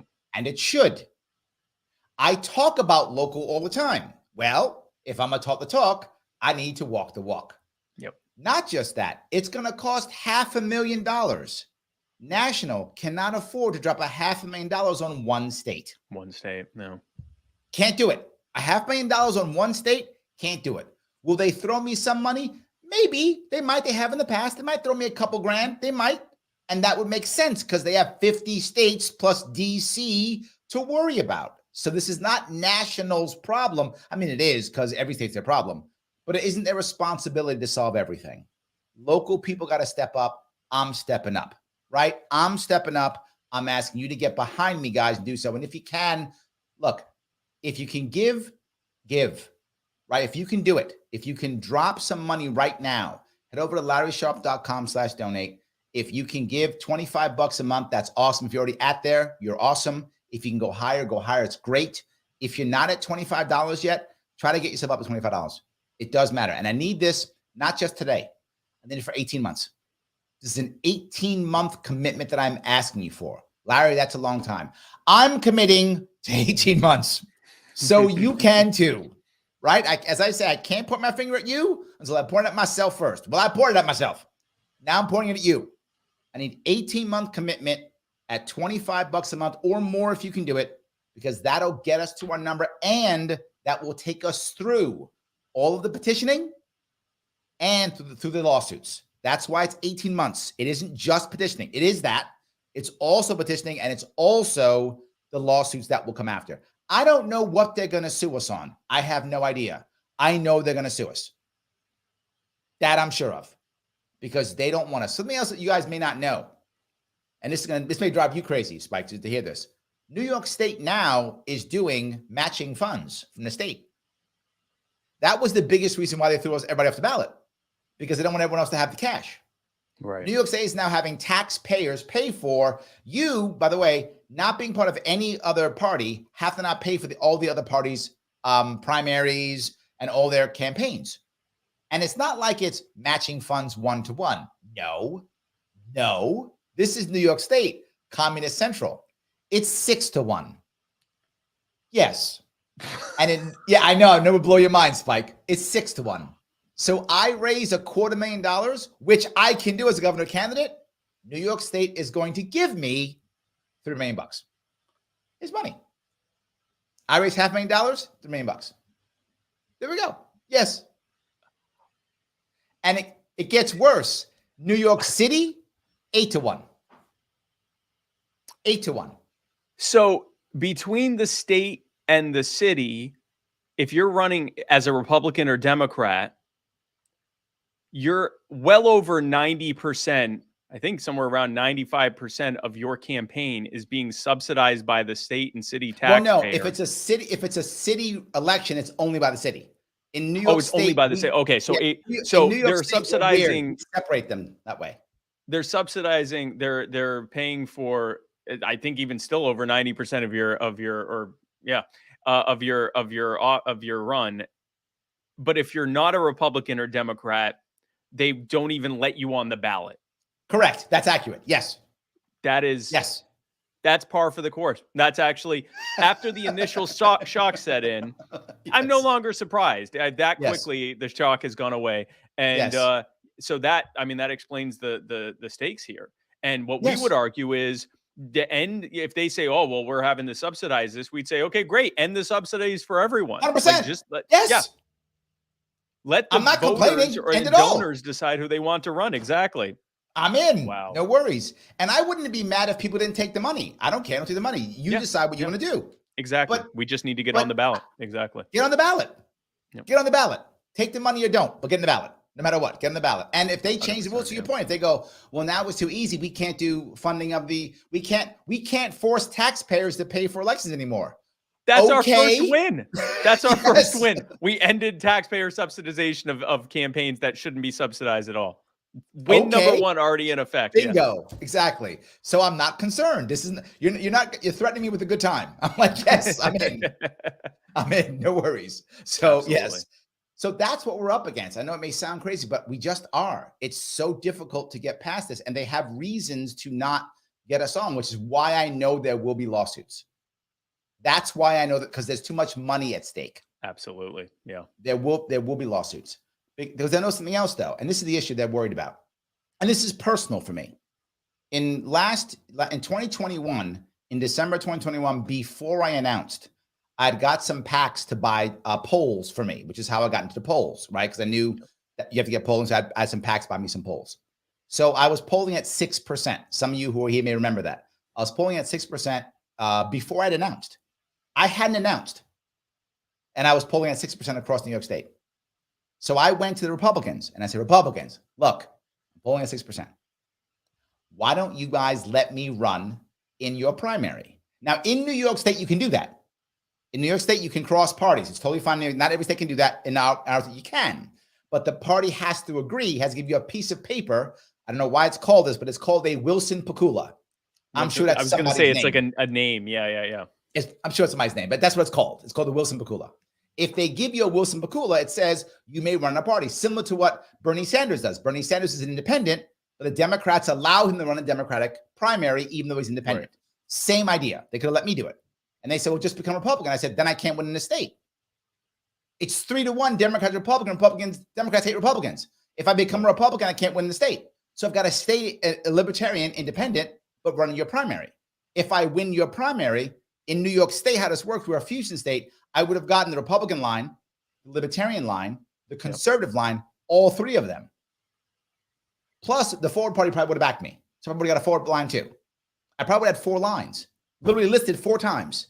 That was a winnable race at that point if that had actually happened. So I went there going, come on, this is a winnable race. They went, wow. Wow, Larry, you're right. Oh my God, you could actually win this thing. Okay, we're going to sue you off the ballot. That was their response. Yes. Yeah. The fact that they sued him as aggressively as they did, they knew he had a shot. Yes. And before, for those who don't know, I was the only one sued. And they sued me not only in election law, but they also sued me in civil court. Yep. To make sure. They did not want Larry Sharpe on the ballot. Keep in mind, when Larry ran in 2018, he got, I believe, 10 times more than any other Libertarian candidate for governor had ever gotten. The last as a percent of the. Yeah, I had gotten, compared to the last guy who ran, I got about 8 times more. Yeah. So he almost 10x'd the last campaign. And that's not because the last guy was a schlub. It's because it's Larry. People meet Larry. They love Larry. What are you running for? I'm running for governor. I'm voting for you for governor, right? So it's sold. What do I have to do? You have to continue living in New York until November. I really, okay, fine. I'll hold off. I'll hold off going to Florida before, and then I'll vote for you, and then I'm going to Florida if you don't win. I mean, that's how much I watch Larry. I've been in multiple Larry campaigns and watched him firsthand. When he meets the people, they want him to be their next governor. They want him to run, and that's the reality of it. They knew that. That's why they sued him. They wouldn't have spent all those time and resources if they thought he was going to, score the margin of error. They did that because they knew he had an actual shot of winning, or at the very least, so disrupting the vote count, getting double digits or something like that, and completely disrupting the narrative that they could no longer say, oh, you can't just ignore Larry. He can't win. Well, if Larry can win, then that destroys their narrative. Not just in New York, but nationwide. If Larry Sharpe can win governor of New York and has a viable opportunity to do that, that means every other person running as a libertarian has a shot too. If you have a shot in New York, you have a shot pretty much. What is it? If you make it here, you can make it anywhere. If you can make it in New York, you can make it anywhere. But we need ballot access. And for those of you who may be Republicans watching, and I know Republicans do watch, and I know many libertarians in New York State sadly actually voted Republican last time, did not vote for me. I know you didn't. I'm a little mad at you, but I forgive you. Anyway, I know that happened. Think about something. The Democrats didn't sue me. Why? Because they know they dominate this state, and I had no chance. They were like, we're going to win no matter what. You do your thing. We don't care. The Democrats dominate the state. They had so much hubris. They had so much confidence. They didn't care who ran. They're like, whatever, we don't care who runs. Just get out and go. Now, they might have been wrong, but think about how much hubris they had. Think about how close the actual election was. So to the point, I might have won that thing because they were that confident. Because of their hubris. Yeah. Yes, I might have actually won that because they didn't bother suing me. Like, we got this in the bag. And they had a terrible campaign. And if you remember at the end, they started, for those of you who are watching in New York, they started actually campaigning in the end. Before that, they weren't even campaigning. I'm not joking. There was no campaign. They were like, oh God, the polls are getting tight. We should spend some money or something. Okay. Do we have a campaign manager? Is there a thing we're supposed to do to get people to vote for us? We don't usually have to ask people to. Is that what is Oh yeah, campaigning. Yes. No, I learned that a long time ago. And the thing is, it could happen again. I mean, if there's one thing we know about these entrenched politicians is that they've got hubris for days. Right. Yes. So it's a very real possibility. See, he was a threat to the Republican loyal opposition that they have right now. And it's very telling they want to maintain that never going to win status quo for their own party. That's right. Very interesting. I'm certain there's no payola there, not in New York of all states. But the bottom line is, if Larry has the path through ballot access, and not just Larry, anyone who's running in New York. Yes. If they have the path through ballot access, they could win it if nothing but sheer hubris on the side of the dominant party. The Democrats might go, libertarian. Okay, fine, they're on the ballot. And now what? And if the Republicans are unsuccessful in trying to sue, you've now got libertarians on the ballot who can conceivably win. And if that subsidy remains in place, and they're getting 6-1 or 8-1 in New York City, they can either have that additional cash, or they can stand on principle if they choose to and say and make a campaign issue of it, of saying, I refuse to take this money, or if I'm forced to take this money, I'm going to donate it all to charity. And we think that should end because there's absolutely no reason for us to have taken that money in the first place. There's no reason. We aren't owed your money or your vote. We believe that we have to earn your vote. That's a winning campaign message, especially at the local level. But we need 100%. Ballot access. And so whatever you're able to give, if you're able to make that 18-month commitment, $25, $50, $20, whatever it is that you're able to do, that gets us that much amount of money closer to being able to get the foothold needed to be able to challenge things in New York, which again has national implications, not just from a narrative standpoint, but from a ballot standpoint, from a media attention standpoint, and everything else. Them getting on the ballot could trigger all sorts of interviews on the news story of us getting on the ballot, but we need that ballot access. Absolutely. Guys, if you can give. Also, please if you haven't clicked the like button, do it. It gets us past the algorithms. Yep. If you happen to be on Twitter, retweet this right now. And something else, Spike showed up today to help us out, and I appreciate it. So follow Spike. Follow him on Twitter at Real Spike Cohen. Please do that. That's who he is. That's the man. Go follow him on Twitter. See what he's doing. And he's got You Are the Power, which is killing it. If you don't live in New York, you're like, I love Larry, but I don't live in New York. No worries. Spike's all over the country. It doesn't matter where you live. He can help you out in New York. He can help you anywhere. It doesn't matter. Escape me. You can't escape me. In You fact, can try. You Are the Power with some partner organizations we were working with. We were successfully able to, my PR people are telling me to stop saying cyberbullying. So we were able to successfully use public pressure on the internet to get the Dallas CPS to give back a newborn baby that they had kidnapped from a family. That happened yesterday. That is the work that We Were the Power is doing at the community and societal level.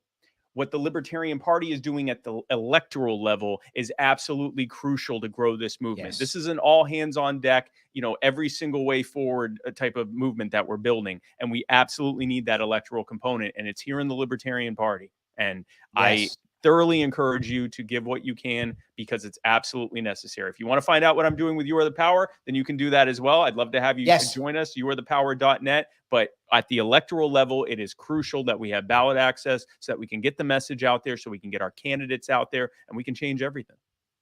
Absolutely. Spike, thank you so much for coming today. I appreciate every moment that you give me. Thank you for being part of this. I appreciate it. I'm sure everybody else loved having you also. And please check out Spike, You Are the Power, and also please check him out on Twitter. Spike, have a good one, brother. Absolutely. So your magic powers are over. I can now leave because you can now go back. I tried to get out of this chair and it wouldn't let me. So now I can get. No. Okay. Yeah. Okay. Good. All right. Thank you, Larry. All righty. Love y'all. Have a good one. So yes, it is the man himself, Spike Cohen. So happy that he gave us a few minutes of his time. That's awesome. So I'm asking you all, if you like what we're doing, if you think it makes sense, click that like button. Let people know we're doing it. Let them know. Get on Twitter. If you're on Twitter, and please go ahead and retweet this so people can see it. It does matter. Let me grab, if I could, a bunch of comments. A lot of people are putting up comments. Yes, you guys like your You Are the Power. I do love that. You Are the Power is awesome. Yes, I do appreciate that tremendously. Absolutely. Someone was asking about super chats. If you want to do a super chat, you can, but I want you to realize something. It's important you understand this. The super chats are for Sharpe Way, not for this. So if you want a super chat, you can on Larry Sharpe Super Chat. No worries if you want to, but I'm not asking for that. I'm asking you instead, if you could, to donate for this. This is a separate issue. This is what matters. If you can donate, that's what I'm looking for. I'm happy to take a super chat if you want to, but this is actually about ballot access in New York State in 2024 for a presidential candidate and for all the local candidates who are going to be running in 2025. Some of you may not remember this, so I'll just briefly give you this. In 2018, after I'd gotten ballot access for the party, in 2019, I crossed the state again, supporting the local candidates who were running. As in New York, as in many states, the main, some of the main or larger campaigns are usually done on the even numbers, and then the more local ones are in odd numbered years, right? So 2018 is the big one, 2019 is the local candidates. That's how New York State also does that. So yes. So if we do this, and we did in 2018, 2019, I crossed the state, and we had over 100, I think it was 107 Libertarian candidates win. Now, most of those candidates were fusion candidates, which means they are Libertarian and something else. If I'm not mistaken, I believe about 10 or so were just straight Libertarians, right? So we had 100, I believe 107, over 100 Libertarians who won in New York State in 1 year, from 0 to 107. That's a lot. We can do that again. Joe remembers, he says, we won a lot of the local in 2019. Yes, we knocked this out of the park in 2024. 2025, we will have tons of local victories. Local victories across New York State. Imagine what that does. It changes everything. Well, I do want to add something else, though. I told you I have magic powers and I can summon people in. I told you that. And it's true. I can summon people in. And I'm going to summon someone else, and someone who understands how important ballot access is for 2024. Someone who's running for president as a libertarian across this glorious state, starting early, which I love. And by the way, who will also be part of our Libertarian Presidential Forum, the man himself, Lars Mapstead. How are you, sir? Yeah, good to see you, Larry. I'm sorry I missed Spike real quick there. I was listening on your guys' conversation, and just that idea of the state funding the parties that just drives me absolutely insane. I remember Yes. in the last election, in the 2020 election, I read something how the Democrats had asked for $30 million for security for their convention from the government. I'm like, why am I paying for the Democrats' security at their convention? Like, and then I was thinking, you know, the Libertarian Party runs on like $2-3 million a year max, like on a good year, right? And I'm like, imagine if we had $30 million that the government gave us for security. I think the Libertarian Party needs $30 million for security. I saw some shenanigans in Reno that definitely needed $30 million of protection. And we could I think 35. 35. And being fiscally responsible, we could probably, you know, get it all done for like $10K. And then we'd have $29,990,000 left over to do stuff for liberty, right? That would be pretty awesome. Here's how we'd handle security. Hey, are enough people carrying? Security done.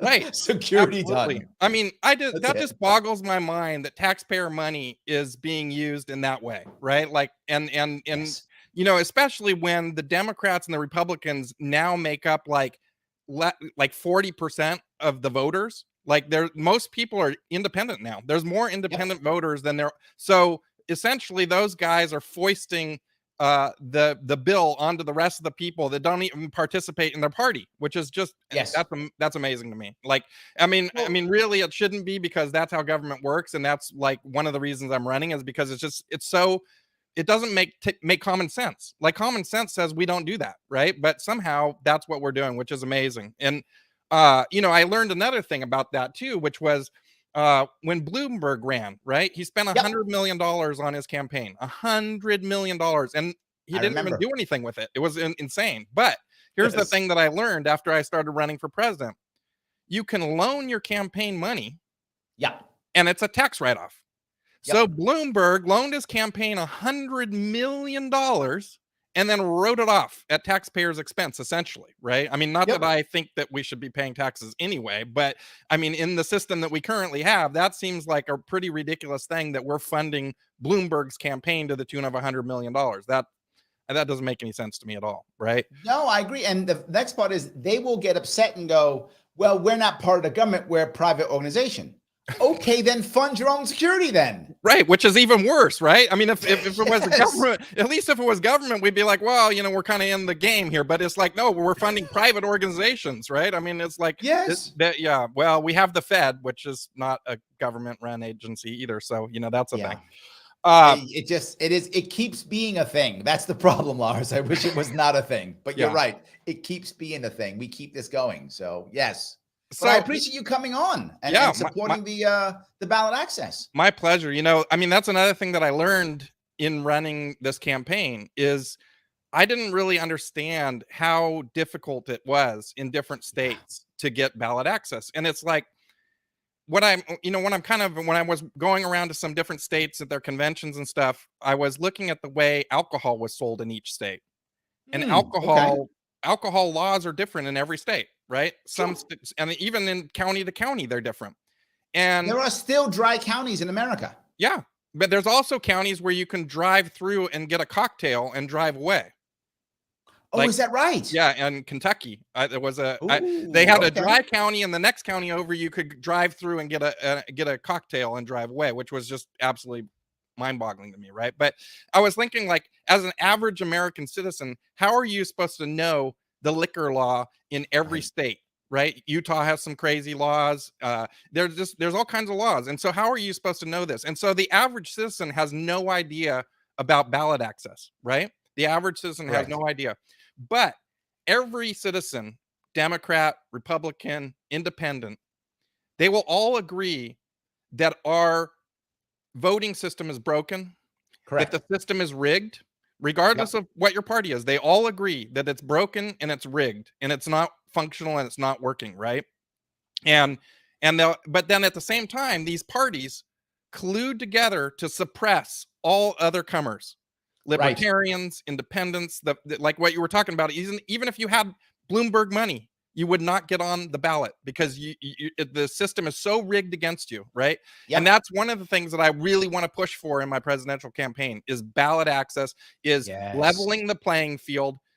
Everybody who wants to serve this country should be able to step up to the plate and give their best attempt at it, right? We shouldn't be suppressing people and saying, oh, it's only for these elites. It's only if you have an R or a D next to your name, right? Some of the best people that have come to service for our country have not been affiliated with those, entities, right? And we want to bring the best people forward, not the people that are just like submitting to the the duopoly and their rhetoric, right? So one of the things I've been thinking about is bold messaging. We hear this a lot in the Libertarian Party. That. You hear we need to have bold messaging, okay? Sure. And I mean, for the most part, let's face it, if you're a libertarian and you're talking about policy, you have bold messaging. Like you already have it because it's already way more crazy than what the Democrats and the Republicans are talking about. They don't want the system to change. They might talk about it a little bit. They might have some rhetoric or some gaslighting about how we want to fix this or change. That's true. But they don't actually want to change anything. And what I figured out is they don't want to change anything because it allows them to continue to fundraise. All the problems that they have is them fundraising off of those problems. And if they solve those problems, they're going to have to create some new ones or something, which they're good at. But that's what I kind of learned. And so they are good at the problem part too. You're right. They're good at that. Right. Yes. We already have bold messaging. But what I've realized in running this campaign is that we have to take bold action. Okay. We have to take bold action. Just talking isn't going to do anything. Right. We have to make things happen. And what I like about you, Larry, and what I like about what Spike's doing with You Are the Power is you guys are doing stuff. Okay. You're out there doing stuff, right? It's not like you're on Twitter or you're on Facebook and you're just mouthing stuff off. You're actually doing stuff, right? Yep. And so to that end, today I want to take some bold action. Okay. And I want to match the next $5,000 that's donated on this telethon, this this fundraising-a-thon to get ballot for New York City or New York State. You guys, did you hear that? For the next $5,000 that gets donated, Lars is going to match it. So if you haven't given, now would be the time to do so. Now would be the time. If you haven't given now, please do so now. Literally head over to LarrySharpe.com/donate. Lars, thank you for that. My pleasure. I appreciate that. That is amazingly generous of you.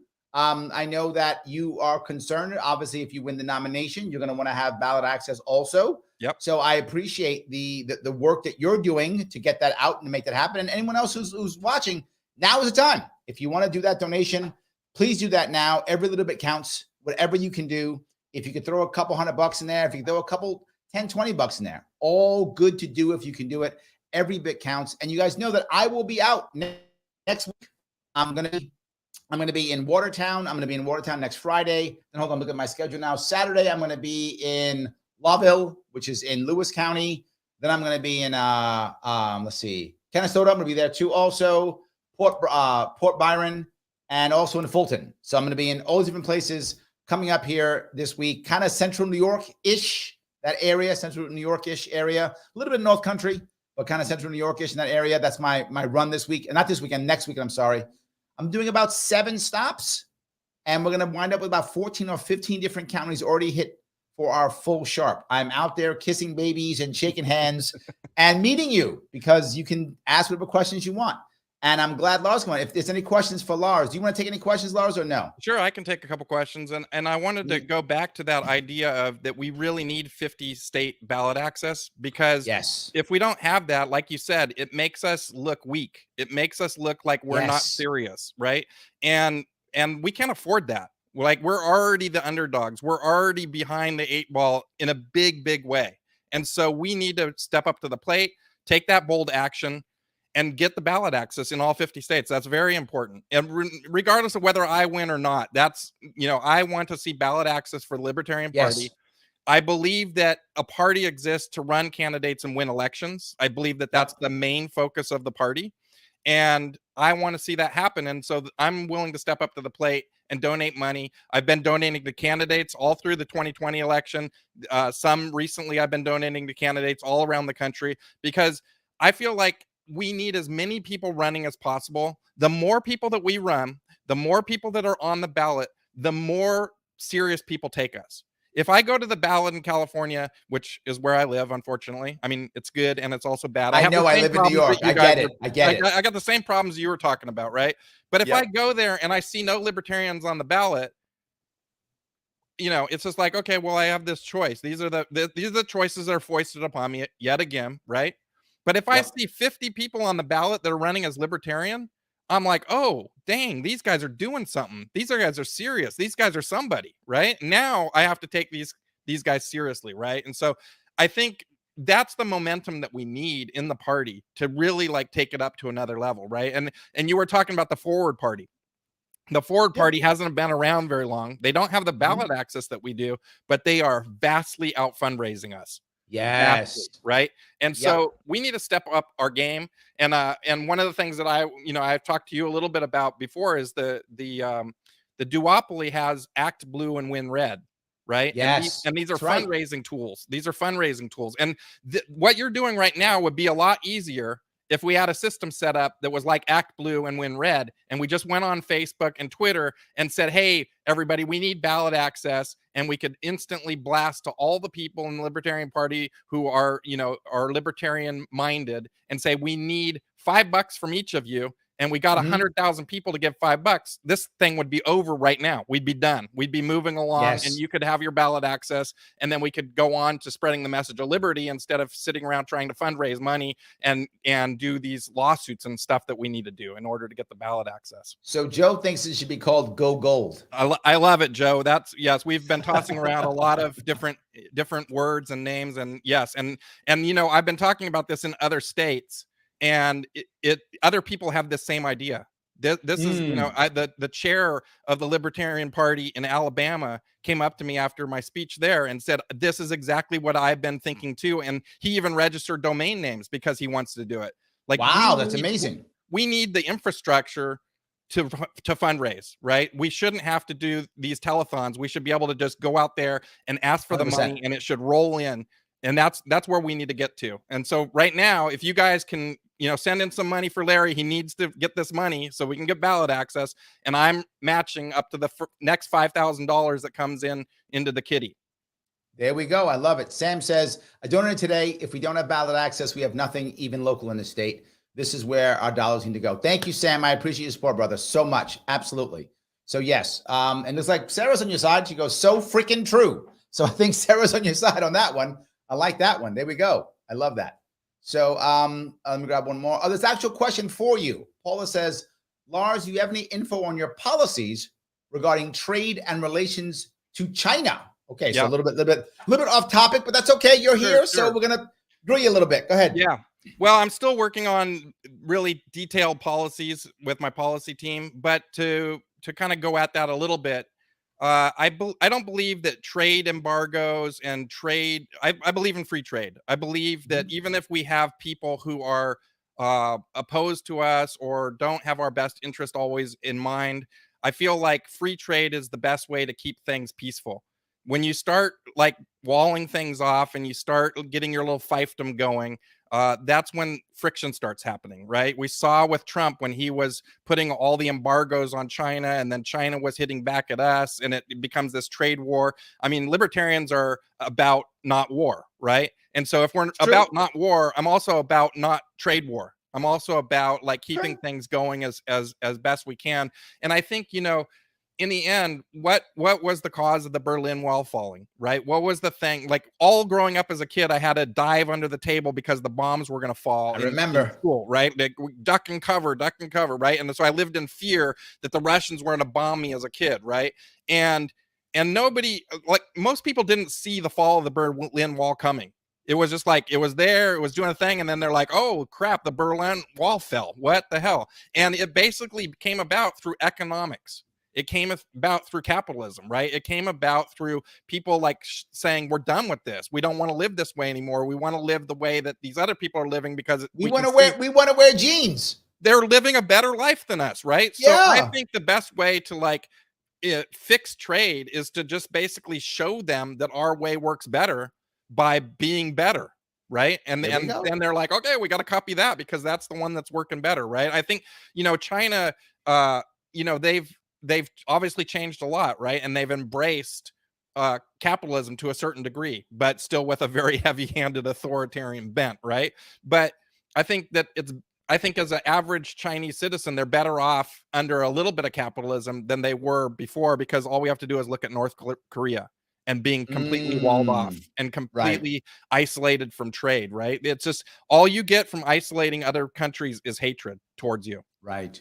I get it. I appreciate that. Well, Lars, people are saying thank you, and I want to say thank you for coming on. Thank you for your very generous matching donation. I appreciate that tremendously, and thank you for coming on. People want to see what's going on. You can check him out on Twitter at Lars for President, correct? It's Libertarian Lars on Twitter, and then Lars President's Facebook. Lars for President on Facebook, and then my website is lars24.com.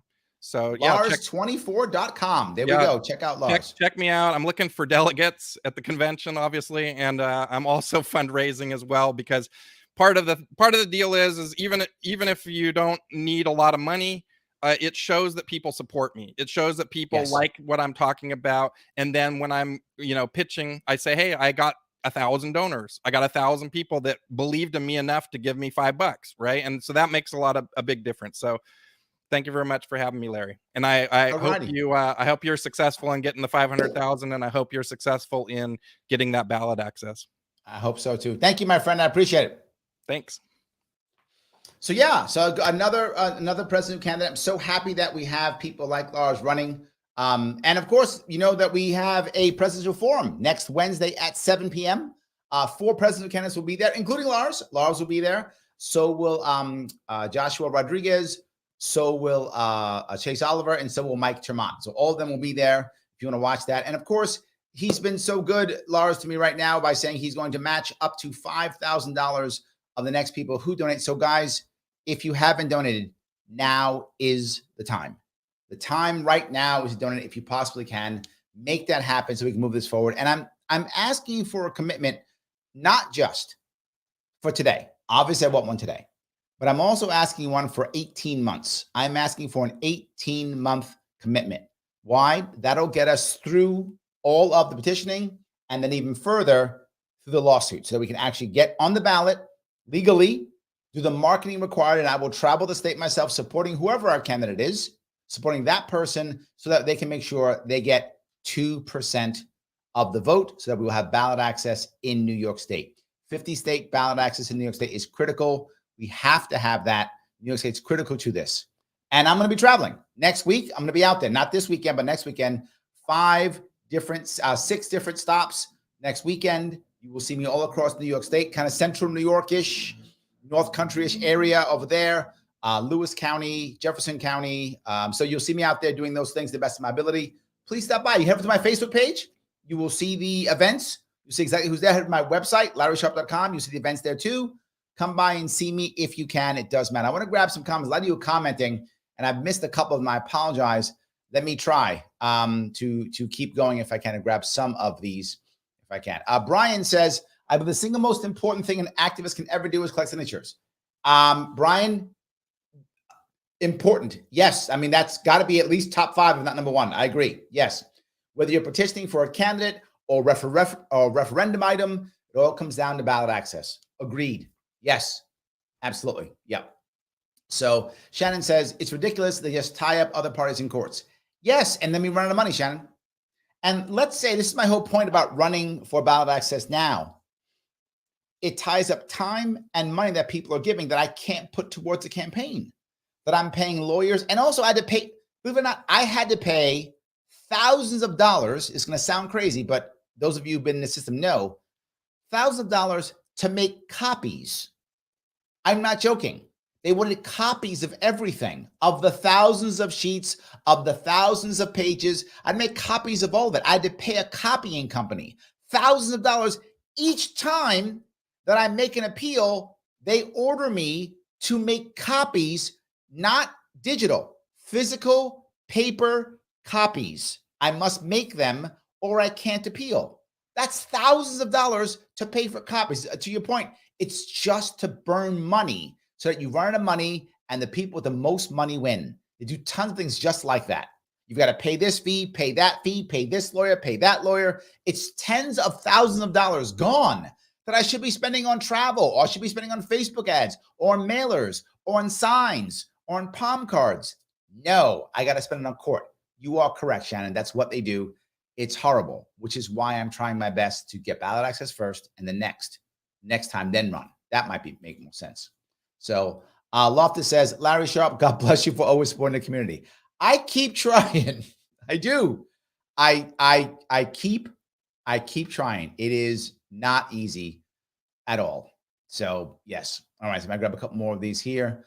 Let's see here. Brian again says, billionaire and international superstar Kanye West cannot get in the ballot for president. Yeah. Oh, Brian, what an amazing point. Kanye West was a billionaire. I don't know if he still is now. He got beat up recently, but was at least for sure. And literally an international superstar. And he couldn't do it in his home state of Illinois because of terrible ballot access laws. Think about that. Think about that. How in the world, if Kanye West can't do it, man, who can, right? Looks like we got Robert. Robert says, then I'm definitely on board. Okay, we got Robert. I love it. Thank you, Robert. I am very happy that you are on board. I'm glad we have you. Oh, good. I will take it. Yes. That Libertarian lady says, as Larry has said in the past, New York has a better chance of turning gold than red. If Libertarians can't get ballot access, it'll be blue forever. I'll go one step further. That's for any single party state, right? Luckily, most states, I don't think are single party, meaning that they actually have a chance of one side getting like a Senate seat or one side getting a governor seat, right? They can swap back and forth. But there are some states that they are deep blue or they are deep red. If they are deep blue, like New York State is, or deep red, like other states are, the only chance is going gold. Because to your point, if you've been a Republican for 30 years or a Democrat for 30 years, you've been taught the other party's evil. So I can't vote for them because they're evil. But libertarians, you might think you're crazy or weird or whatever you might think because you heard us say something you don't like, possible, but you don't think we're evil. So if you can find someone that makes sense, right? So all of a sudden they see, Tubb down there in Jacksonville, go, that guy makes some sense. Okay, I guess he's not one of the crazy ones. I mean, Tubb is, but I'm just saying they might think he's not, right? He's not one of the crazy ones. So I'll vote for him. But if he was a Republican or Democrat, the other side goes, oh no, he's evil. I can't vote for him because my side's the good side and the other side's the evil side. So it's a very valid point. I think that works for almost anyone, right? Absolutely. Josh brings up Joe Exotic. I'm not against Joe Exotic running.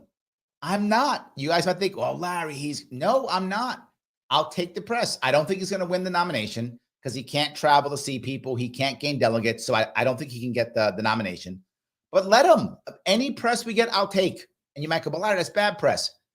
When we're getting shadow banned, when we're getting ignored, I'll take it. It's fine. The world's not going to end. I'll deal with it. I don't think he can win the nomination at all, but I'll take it. It's fine. Let him do a Twitter war with somebody. I really don't mind. I don't mind at all. So yes, I'm actually okay with that. So yes. Sam says, I'm 100% on board with Larry's ballot access. I agree. Thank you. It is important. Absolutely. Without ballot access, this party is just, it's a social club, which I'm not against social clubs. I'm not. If you want to have a social club or a philosophical club, that's amazing. Please do it. It's awesome. It's just not a political party, right? We want to make sure that we actually have a political party. And again, I'm not mad at National. National can't deal with all this stuff. We have to deal with it too. That's really important. So Chris says, Larry and Spike have great chemistry. I wouldn't mind seeing them together at some point on a ballot. Maybe, but that's for the future. That's not for now. As I've told you, I have magic powers. And I can summon in people if I want to. And I'm going to summon somebody else in. Somebody who I have a tremendous amount of respect for. Someone who I'm very happy is in my world. Someone who gives gravitas to things that I do. I appreciate tremendously. My first vote for vice president that I actually was proud of was for this gentleman back in 2012, the man who ran has run many times, but the one that I'm most proud of because it affected me personally is when he ran for VP in 2012 as Libertarian, the man himself, Judge Jim Gray. How are you, sir? Dr. Sharpe, I'm really well, and it's nice to be with you. I'm happy you came here today. I'm so glad you give me a few moments of your time. You know how hard ballot access is. I mean, you had to deal with it in 2012. You know, it's key, and the other major parties, of course, play games and do anything they can to keep reasonable discussions away from the voters. And it's just a disgusting thing to see. But, you know, not only with the presidential elections, which I think, gosh, if you're on enough ballots in enough states technically to win the presidency, that should be the criterion. You should be able to participate in the debates. But no, that doesn't happen. And the same thing with regard to governor or lower races. We profit by having more and more information and arguments out there, and the country wins. Absolutely, 100%. And I guess the part that, you and I were talking about this when I was going through my lawsuits. I think our only hope was to get to a high enough court, but we just ran out of money. There was just no way that I was dropping, you remember, I was dropping thousands of dollars on lawsuits, thousands of dollars. I was just saying on copying things Larry, because of new laws. Larry, terrible. you're telling me that litigation is expensive? Oh, please come now. Who knew? Who knew? So yes. And they were purposely throwing they throw me into court and making me spend the money. And it was brutal. It was absolutely brutal. Well, I understand. And I'm chagrined that was the result, because I think you had a very winning lawsuit. I'm not familiar with the details as to what the rationale was one way or the other, but you should have won those lawsuits. By the way, I have the floor for a moment. And I don't refer to you as Mr. Libertarian for nothing, Dr. Sharpe. You are a solid fellow, and maybe people know the story, maybe they don't. But when I ran for the nomination, or was considering running for the nomination in 2020, the Libertarian Party for president, I talked with you trying to drum up some support, and basically told you that I wouldn't do it unless you would acknowledge that you would be my vice presidential candidate. And I really deeply appreciate that. I think now we are married for the rest of time. And you're going to have to live with that. I'm okay with that completely. No worries. Oh, good. Yes. No, I remember. And people were like, Larry, I thought you weren't going to run this year. I'm like, I'm not going to run. But wait a minute, you're on the judge's ticket. I said, yeah. The judge asked me to do something. I said, yes. It's done. I said, yes. He said, yep. I said, okay. If you remember when you asked me, I was like, yep. I didn't hesitate. I was flattered. I was truly flattered. And Larry, and I'm sure you're aware of this, but of course, we need good presidential, vice presidential candidates, but we also must have a good, solid local candidates, not only for governor of states, but for the, city council. And of course, those are usually nonpartisan, but members of the assembly and the Senate, et cetera. And there are programs moving now. You are leading the one. I didn't call you Mr. Libertarian for nothing, but you're leading the one in New York, very important state. And certainly tends to be liberal, unlike my California, of course. But of course, the People's Republic of California, we call it. But there's also good things happening around the country: Alabama, Texas, New Hampshire, and many others. Hooray for that! But we're up against a whole bunch of people, to the extent that we had a nonpartisan member of the Board of Supervisors here in Riverside County who was elected. Yes, and then he voted against the various public employees unions, and they actually were able to submit huge amounts of money, and he was defeated. You should have seen the scurrilous things that they put out in the news, in the mailings, but and elsewhere. But we're up against it. But when I come down to it, and I know you agree with this, it's our government, and if it's not working, we have no one to blame but ourselves. So it's up 100%. To us. It's simply up to us, and you are doing yeoman's job in that. Thank you, Larry Sharpe. Thank you, Jen. You have fans here. Janice says, hello, Judge Gray. She has your book, 2 Paragraphs for Liberty. So there we go. Okay, there you go. Recently, and I'm going to give myself a plug, but I've written a musical called Convention, The Birth of America. And it's about the Constitutional Convention. And I gave the CD to a friend who gave it to a fellow friend. And they liked it so much, they came to me, Larry, and said, Jim, there's 17 songs in the musical. We should tape 17 one-hour shows, put them out on YouTube with each song a theme for one of the shows, which we have done. We have really interesting guests, knowledgeable guests. And the name of the show is Becoming America, America is a perfect idea. The United States of America is a work in progress, which I think pretty well states who we are. And it's out there on YouTube. We're trying to get it into high schools, colleges, build some understanding, some appreciation, pro and con of what we have done in our history. But you can see it, the entire matter. Go to judgejimgray.com and click on Becoming America. Judge Jim Gray, Gray, by the way. I've been fighting that all my life, but I'm proud of it with two associates, and we're trying to put it out there to gain a little more understanding of who we are and where we should be going. So Judge Jim Gray, GRAY.com. Thank you, sir, for the extra plug. Of course, absolutely. Click on that. Check out the judge. Very happy. Scientific Libertarian's excited. He just yells Jim Gray. So he's excited. So that's good. Well, you have some fans, Judge. You have some fans. Well, don't tell him the truth then, and let him be blindsided. But I'm here, Larry, to help you, to anything I can. I've already offered off the record to help you in any way I can. I contribute to you. I'm still on an allotment every month, and you are well worthy of support, financial and otherwise. And I just strongly encourage people that are watching to support you in your efforts. You are transparent. You are out there. You're spending a great deal of your time, money, and effort on this, away from your family, away from your job. True. And I just appreciate it. So I will, in fact, if I may, I came up with an idea, whereas if we get 40 people that will contribute $100 to your efforts, I will then pay $1,000, or I will pay $100 for every 4 people that donate for $100. So for every $400 you receive, I will match it up to a total of $1,000 for the next 48 hours. I love that, guys. You hear we're getting matches. So please, if you haven't given yet, please give. Now's the time. Head on over to LarrySharpe.com/donate. Give what you can give. If you can give $100, the judge is going to help me out, right? So please, if you can do it, please give $100 if you can. If you got it. If you don't have it, I get it, right? Maybe you don't have it, no worries. But if you have it, please give it if you can.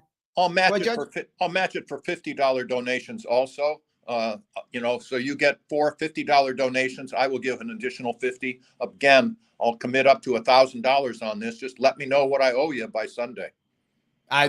Guys, you heard it. So please, so you can make, even if you've already given, there are a couple things you can do now if you've already given. One, you can click that like button. Click that like button so other people will see it. So they'll see this and then they'll act, right? If you've already acted, all good. But something else. If you are on Twitter right now, you can retweet this right now so other people can see it. So other people can see it. If you've already given, other people might want to give. So what way to do that? If you're on Facebook, you should be sharing this into other groups, particularly libertarian groups. Share this feed into other groups in Facebook. Let them see it. They get and go, oh my God, Judge Jim Gray's here. He's going to give a couple bucks. I'll give a couple bucks too, right? The idea that we have to understand this is what makes this exciting is people are doing things. We're not just sitting around being unhappy. We're not just sitting around complaining. I mean, we are doing that too, but we're not only doing that. We are also doing things. We're trying to raise money. We're constructive, Larry. We're not negative folks. We do realize, by the way, that this victimization is probably the biggest threat to our country today. It's really, really good for politicians and really poor for the individuals and poor for the country. But politicians get elected by it.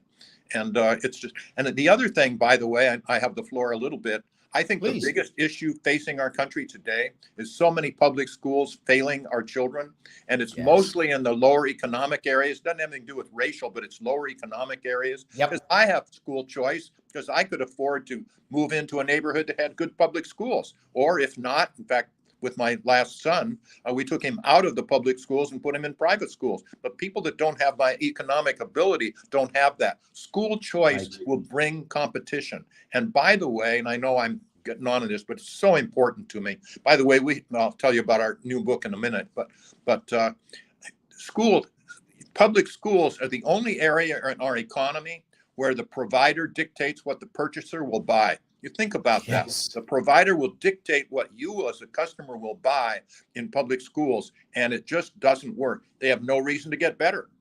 By the way, my wife and I have written a book. It's a novel. It's called 2030 Kids. We are the rising heroes of the planet, and it has a theme of school choice in it. So I'm proud of it, and it's available on Amazon. But just get this word out there to parents. You really can make a difference for something that's critically important to your children. If they don't get a good education by the 5th grade, by being light that fire of learning, of enjoying learning and the rest, they'll probably never reach their potential. It's critically important. There's nothing more important than school choice. You bring in competition, good things happen.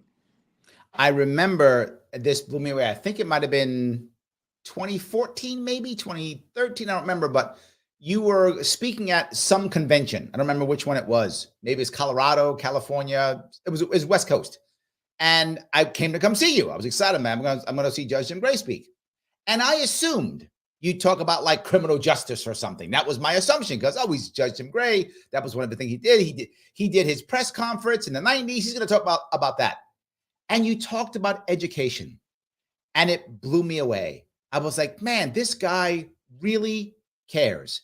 This guy's not just some guy who's going to sit in his lane. He cares about America. He cares about our future. It blew me away. I was so blown away by it that when you then, years later, you went to speak, I think it was at Cornell in New York. I drove 4 hours because I wanted to intro you. That's how blown away. I was like, I'm going to intro this guy. He's coming to my state. I drove 4 hours so I can do a 10-minute intro because I was that impressed by what you had done, Judge. So thank you so much for what you do and what you keep doing and how you inspire all of us to just keep going. Larry, I joined the Peace Corps between college and law school, and I think I'm still in the Peace Corps. I mean, you want to do things for the benefit of people. In fact, I'll ask you the most general question I can think of. What is the most important thing in life? Again, fairly general question, and I believe it's gratification. It's knowing that because you walk the face of the earth for your standard of years, the world is a somewhat better place. And looking back, that's something that people should realize. In fact, I think one of the worst things, and this separates me a bit from other people, I realized this, I think, in high school, that one of the worst things that can happen to a person is to be on your deathbed, look back over your life and think, I wish I would have, or I wish I would not have. And I've tried not to let that happen to me because it's pretty late by the time you're in that position. We're blessed. Yep. We're just blessed, and let's share the blessings, and we do. Absolutely. 100%. So yes, I'm more than happy for you to talk about education. More than happy. No complaints at all, Judge. All good. But again, guys, if you want to see what the judge is doing, head over to Judge Jim Gray. That's GRAY.com to see what he's doing. Check him out. He's been so good to give us a few minutes of his time. And so please give him some of your time and head over to JudgeJimGray.com. I'm sorry, Judge, but let me leave you with a really serious question. What do you call a beehive that has no exit? Larry, what do you call a beehive that has no exit? I don't know. The answer is unbelievable. That's true. It is indeed unbelievable. You are correct. And you have a fan in Joe who says Judge Jim Gray, and he capitalized the A so that you would know that it is an A.com. So you definitely have some fans here. Judge, I want to say thank you much for coming on today. I appreciate every moment you give me. Thank you. So thank you for the match. I will be pumping that for the next couple of days. I appreciate it. Thank you again so much. Absolutely. Be well, my friend. Hope to hear from you soon. Thank you. Thank you. Bye. So yes, the judge, he came, he saw, and he gave us a musical because that's what he does. That man is always writing something, making a book, creating a musical, something. And the funny, I didn't ask him, and now I wish I had. If you ask him, he will literally sing you one of his songs. I'm not joking.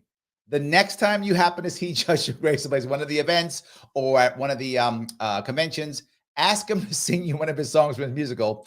He will literally do it right there. So he's not joking when he says it. It's 100% real. Guys, I'm going to ask you several things that I did before. I'm going to do it again. Please click that like button if you haven't already. If you've clicked it, please, great. If you haven't, please click it. It does matter. If you're watching on Twitter, please share this on Twitter, meaning retweet it. If you're watching on Facebook, please put it and share it into groups so that people can see this. We have 2 matches. 2. We have Lars Mapstead, who will match up to $5,000. Personally, he'll match $5,000 up to that. We have Judge Jim Gray, who for every $400 that we bring in, he will match $100 up to $1,000. So if we can bring in $4,000, we're bringing in like 10 grand. So let's try to bring in that kind of money so we can move forward. Our goal over the course of the next year is $500,000 by next April 1. So I got to start now. There's no way I'm raising $500,000 in a month, right? Not going to happen. Can we do it in a year? We can. And part of that is by you heading over to LarrySharpe.com/donate and donating 10, 20, 30, 40, $50 a month for 18 months. I am asking for an 18-month commitment because that's how long it will take. Now, you might say to yourself, Larry, that's a lot. It is. In 2016, when I first got involved with the party, trying to run for something, for those who don't know, I joined the party in 2012 with Gary Johnson when he was first in, with Judge Jim Gray. My first vote that I was really proud of was Judge Jim Gray and Gary Johnson, which is why I adore the judge. So I'm involved there. 2013, I'm helping people. I was the one donating, right? I was helping. We were buying the building in Virginia at the time, 2013, 2014, that area. I donated to that fund to buy the building. I was donating to candidates. I was doing the same thing Laura was talking about. I was donating to candidates. And in 2014, when Michael McDermott ran for governor of New York State, I donated to him and I supported him. I was his driver. Literally, I was his driver. Some of you have been my driver when I ran across the state in New York. Well, I was someone else's driver. So I get what you're doing. I was the same thing. I was their driver. So I was Michael McDermott's driver as he crossed the state, helped him with debate prep, where he was in debates in Buffalo in 2014. In 2015, I was still donating, helping that guy join the National Party. And in 2016, I decided I want to fix these things, make something work here. And I basically gave myself a 10-year plan. And I told people I got a 10-year plan. By 2026, and it was 2016, I wanted to make sure that this party had some type of federal representation. That was my goal. Either we'd won a Senate seat or hopefully the president. It'd be awesome if we'd won that. Or maybe get a congressman or something, right? We're going to get some kind of federal representation by 2026. That was my goal. I wanted that to be my goal, but something big. I said, I'd give this party 10 years of my life. That's what I would do. I'll give it 10 years of my life. That was 7 years ago. And I haven't stopped since. I have 3 years left. I got to rethink this. I got 3 years before I got to rethink this. But I said I'd give the party and the movement 10 years. I've given it 7. There's 3 left. I'm pushing on this. This matters. It matters. You're watching. You're seeing how things are changing across this state, across this nation. You're seeing it. You're seeing a deeper and deeper divide. Can you imagine? And I'm asking you seriously, can you imagine all of a sudden Republicans, Democrats being buddies all of a sudden? People starting to cross the aisle and shake hands. You can't. I know you can't. It's virtually impossible to even imagine that. But what if there was a third party? What if there was a peacemaker? It could happen. Well, Larry, is it ever going to happen? I'll give you the best example and give you a real example. A real example. George Floyd. 2020, George Floyd's killed. The left yells, abolish the police. The right yells, back the blue. No real change. One person wanted to change. Justin Amash. Justin Amash at that time was still in the Congress, and he was a libertarian. He had changed his party registration from Republican to Libertarian. He was the only libertarian in Congress at that time. He came up with a bill. It was a bill to deal with qualified immunity for cops. That was the bill. He had both Democrats and Republicans sign on that bill. Yes, he actually had that happen. It was the first tripartisan bill ever in the history of America, and he got it going. Why? He was the peacemaker. Democrats, if they go talk to Republicans, they lose their seat. Republicans go to Democrats, they lose their seat. But both can talk to libertarians. We are the peacemakers by default. This is proof it actually happened. I said that here in New York State, right? If I was actually to have won the governorship last year, clearly I didn't. But if I had, there would have been enough people in our state Senate, New York State Senate, that would have changed over and become libertarians, that we would have actually run the Senate because of the swing vote. Yeah. We don't have to have 51 senators to run the Senate. Think about that. It's a 3-party system at that point. If right now in America, in the U.S. Senate, if there were 3 or 4 libertarian senators, We run the Senate. That's how close it is. Think about the House. 5 or 10 libertarians in the House. We run the House. I'm not joking because we're the swing vote. They have to get us to say yes. This is where we are. This is the answer to solving the problems across this state, across this nation, is a Libertarian Party that just has enough to have the swing vote. That's it. We don't need 51 senators. We need 3. We don't need 200 congressmen. We need 10, maybe 5. We don't need all the governors. We need 1. That's all we need. And the country will begin to change. I know it sounds hyperbolic. It's not. It's real. If it wasn't real, Republicans wouldn't have spent tens of thousands of dollars, maybe $100,000 to throw me off the ballot last year. If it wasn't real, they wouldn't be, if you see this, hit pieces against libertarians in every form of media. If it wasn't real, they wouldn't be attacking us. You see it. They're attacking us. Why? Because what I'm saying is real. How to make this happen? We don't quit. We don't get mad because someone said the wrong thing one time or didn't have the right messaging at this time. That is silly. I know it might bother you because someone said something you didn't like. I get it. It's happened to me too. And I'm still here. I'm still here. Now, here's the next piece. If you've been in the party for a while, if you're new, you may not know this. It used to be people run, they lose, and they go away. That's how it worked every single time. Those days are now over. You still see me here. You still see Spike here. You still see people, even Judge Jim Gray's even still here. You still see people here now. They're staying. They're saying, yes, it was tough. Yes, I got my butt kicked. Yes, I got backstabbed by fellow libertarians. Yes, libertarians got mad at me because I wasn't good enough for whatever they thought in their eyes, but I'm staying because there is no better way for change. And that's the issue. I know some of you don't like the Libertarian Party. I don't either half the damn time. I'm with you. I don't either half the damn time. But there's no better vehicle for change. As broken as this vehicle is, and it is broken, it is still the best vehicle for change. If you find another one, let me know. I'm open to thinking, but it's the best one. And I'm asking you to make sure that this vehicle is able to have ballot access, is able to be on the ballot. And that means we have to do it. We have to do it. I'm here asking you. I'm bringing people in, and I'm traveling next week. I'm back out into New York State again next week. If you want to check it out, head over to my website or head over to my Facebook page. You'll see I'm in Watertown Friday evening over at Tully's. So if I check over here, I'm over at, I'm in Lawville. Yep. Then I'm in Canastota, Port Byron, and then in Fulton.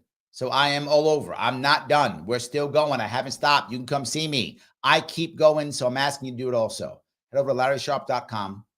Give what you can give. We have 2 matches. 2, not 1, 2. 2 matches. Lars Mapstead will give up to $5,000 for everyone giving. And then the judge will match for every 400 we raise, he'll match 100. So that means if we raise 4,000, that's $10,000, guys. If we raise 4,000, that's 10,000. So come on, guys. If you can give, and I am asking a lot, I'm aware of that. If you can get up to $25 a month for 18 months, that's what I'd like you to do. If you can afford to go higher, please go higher. If you can. If you made a big chunk of money somehow, you want to share the wealth, please do so. Sharing the wealth, as long as it's voluntary, is wonderful. Government should never be forcing you to share the wealth, ever. But if you want to, voluntary, please share that wealth. Here's what I can promise you. Some of you may say, Larry, why am I going to give money to this goddamn campaign? You got your butt kicked last year. You're right. I did. But the most important thing is I got back up. And many of you got back up with me. I know some of you were really hurt last year. I know I was too. But you got back up. I'm back up too. They knocked us down. We're back up in the fight again. And let's keep going. When you get your butt kicked, sometimes you learn some serious lessons that you don't forget. I'm not going to forget my lessons. I learned them very well. Getting the ass whipping teaches some lessons. And I learned. I'm ready for the next time. They might get me on something else. They're not getting me on that stuff. I actually was ready. So for those of you who paid attention to my campaign, all the stuff they used against me was all new stuff. because I was defending against all the old stuff. They couldn't get me on the old stuff. I learned my lesson from 2018. So there was all the old stuff failed. And they knew that. They're like, damn, he figured it out. Yes, I did. They gave me the new stuff. Well, now I figured that out. And I need your help to make this happen. If we can push this forward, here's the next piece. You might say to yourself, Larry, well, what if you don't win? Or Larry, what if it doesn't work? Or what if we can't get it? The lessons I'm learning, I am sharing with others. I'm not leaving. So whatever we learn, it's an investment. LarrySharpe.com, all the policies there, they're an investment. All the stuff I learned, they're investments. All the people who work in the campaigns and learn things, it's an investment. We are building out the infrastructure we require. So please help. LarrySharpe.com/donate. Let me grab some more. Some more comments. I appreciate all of the comments here. Hold on, let me grab a couple of these. Let's see here. Grace says, like, comment, and share for Liberty and Ballot Access. Thank you so much. I appreciate that. Yes. Grace also says, great Libertarian lineup today. Yes, Maj is still coming. Maj is still coming. So we still have Maj coming also. So yes, there's still more coming. Yes. So Brian says, I wish I could donate my time by helping to petition in New York, but I believe they have a law preventing non-New York residents from legally collecting signatures. Ridiculous. Two things, Brian. Number one, thank you for bringing this up. I know some people watching or listening, you don't have a lot of money. Not everybody's got the cash they can give. I get it. Some people would rather give time. You go, Larry, what can I give for time? All right, couple things. Number one, Brian, they changed that law. We had another lawsuit. We won. So next April, if you want to come by, you may. So for those of you who want to help out, please, around mid-April, leave your calendar open. I will need you to be here in New York State collecting signatures. Yes. So if you happen to want to help out by collecting signatures next April, mid-April, leave your calendar open so you can come to New York and help me get signatures. So yes, we have changed that law, Brian. You are correct. It was true. That was overturned last year. So now people who are not New York State residents can legally collect signatures now in New York State. So yes, you can do so. There's a second thing, though, you can do right now, today. If you can't give, I get it. If you can't, but you can click that like button. That's free. You can do that. You can click that like button. It is free and it helps. If you're watching on Twitter, you can retweet if you want to. Absolutely. Please retweet it someplace that people see it. That's something you can do. If you're on Facebook, you can literally take this and share it into a Facebook group. Yes, any of those work. So you can do that right now for free. Someone asked about Super Chats. Super Chats don't go to the Larry Sharpe donation. They go for Sharpe Way. So I'm happy to take Super Chats, but understand that's not what this is about. And so please, you can do that during a Sharpe Way show. This is a Larry Sharpe fundraiser for 2024 ballot access. Had to take a Super Chat, but understand that would be for Sharpe Way. I want to be very clear on where that money would go. It's a separate issue. I am asking you to support ballot access for 2024. That is what I want us to achieve. That's what I'm asking you for. So I hope that is clear for those of you asking about that. Thank you. Either way, I just want you to be clear on what's happening there. So yes. Joe said, take advantage of that free like button. I'm telling you, it's free. I like it. Take advantage. It's amazing. Please do that. Yes, absolutely. All right, let's see if I can grab some more of these if I can. Paul actually thanked Lars. I'm sorry. I should have let Lars know that, but I'm sure if I was watching, it is a complex issue. All of the people who are running, I want to be fair to other people running.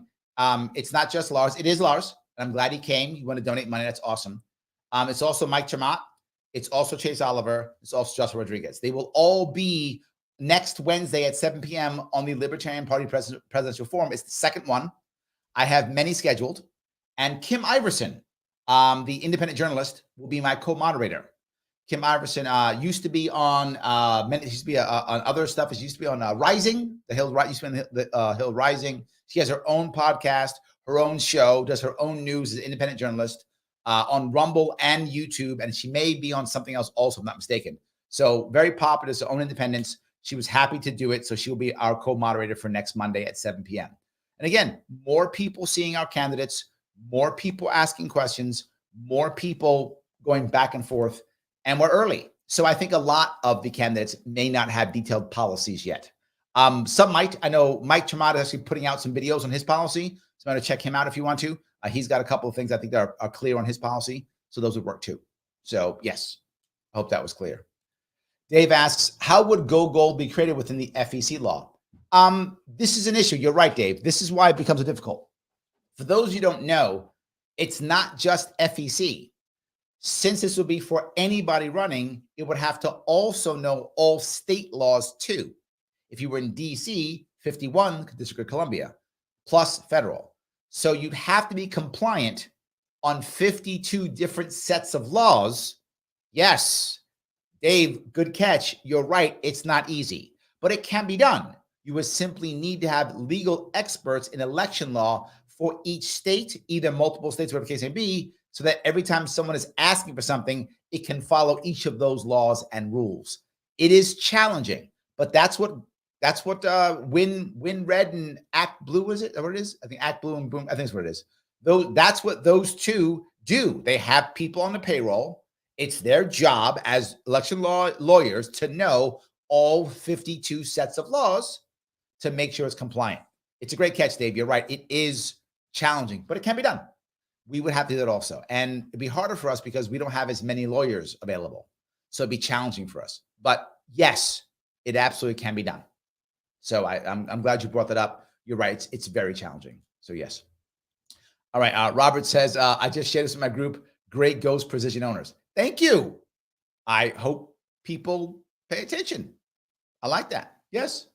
Nicholas is not in a good spot. Nicholas says, New York is lost. It needs serious hope. True and true. I wish you were wrong, Nicholas, but you are correct. I wish you were wrong. Cost of living is insane. Yes. Jobs are leaving. Yes. Young people are leaving. Yes. I had to leave Westchester County in New York in March 22 because it's too expensive. Too much NIMBYism in New York. You just hit on something important, Nicholas. It is New York is hurting and nobody who's here wants to change. Well, then how do you change? You're right. I just don't want to give up yet. I mean, you stayed. You held on till last year, March. I get it. I'm trying to hold on too. Here is my issue with New York, and as some of you who've been here before or who live here know, the most important piece is New York is an amazing state. Its government sucks. The state itself is beautiful. Whatever, if you like seasons, if you like skiing, if you like beaches in the summer, if you like classical music, if you like music in general, if you like sports, if you like hunting, if you like fishing, waterfalls, lakes, New York's got everything. This state should easily have 25, 30 million people living in. Easily. Should. Note that word. Should. But it doesn't. Not because New York itself, the state, is bad. Because the government is completely broken. So you're correct. And I'm heartbroken about it. In fact, this is a true story. In 2017, I was considering leaving the state. I was like, I'm out. I'm done. I can't do this anymore. It's years ago. I was like, I saw the writing on the wall. I live in Queens, New York. I saw the writing on the wall years ago, Nicholas. I saw the writing on the wall. And I said, I'm out.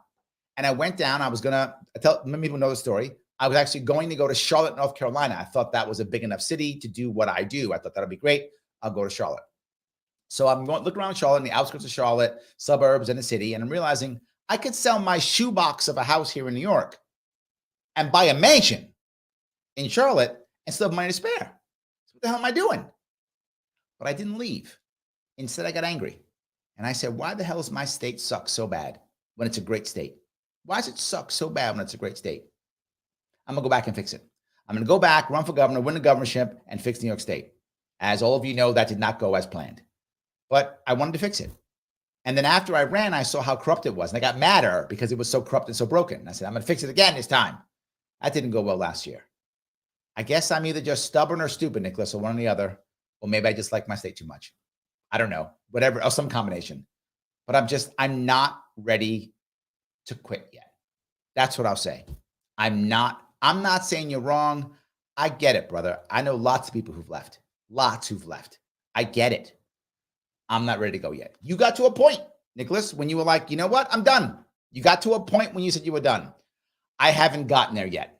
I hope I can change it at least enough to where I have some hope so I don't leave. That's what I'm trying to achieve. We'll see what happens. So yes. To Matt tweeted he donated to you this evening. Oh, he did. I should bring him on. I didn't realize he donated. Hold on. Let me see if I can grab him. Did he actually donate? Hold on. Did he donate? Hold on. I'm gonna check right now. Maybe he did. I'm gonna look for it right now. Let me see. I'm happy to bring him on if he wants to come on. Tweet that. There we go. All right. Hold on. Let me see if he'll want to come on. I will DM him.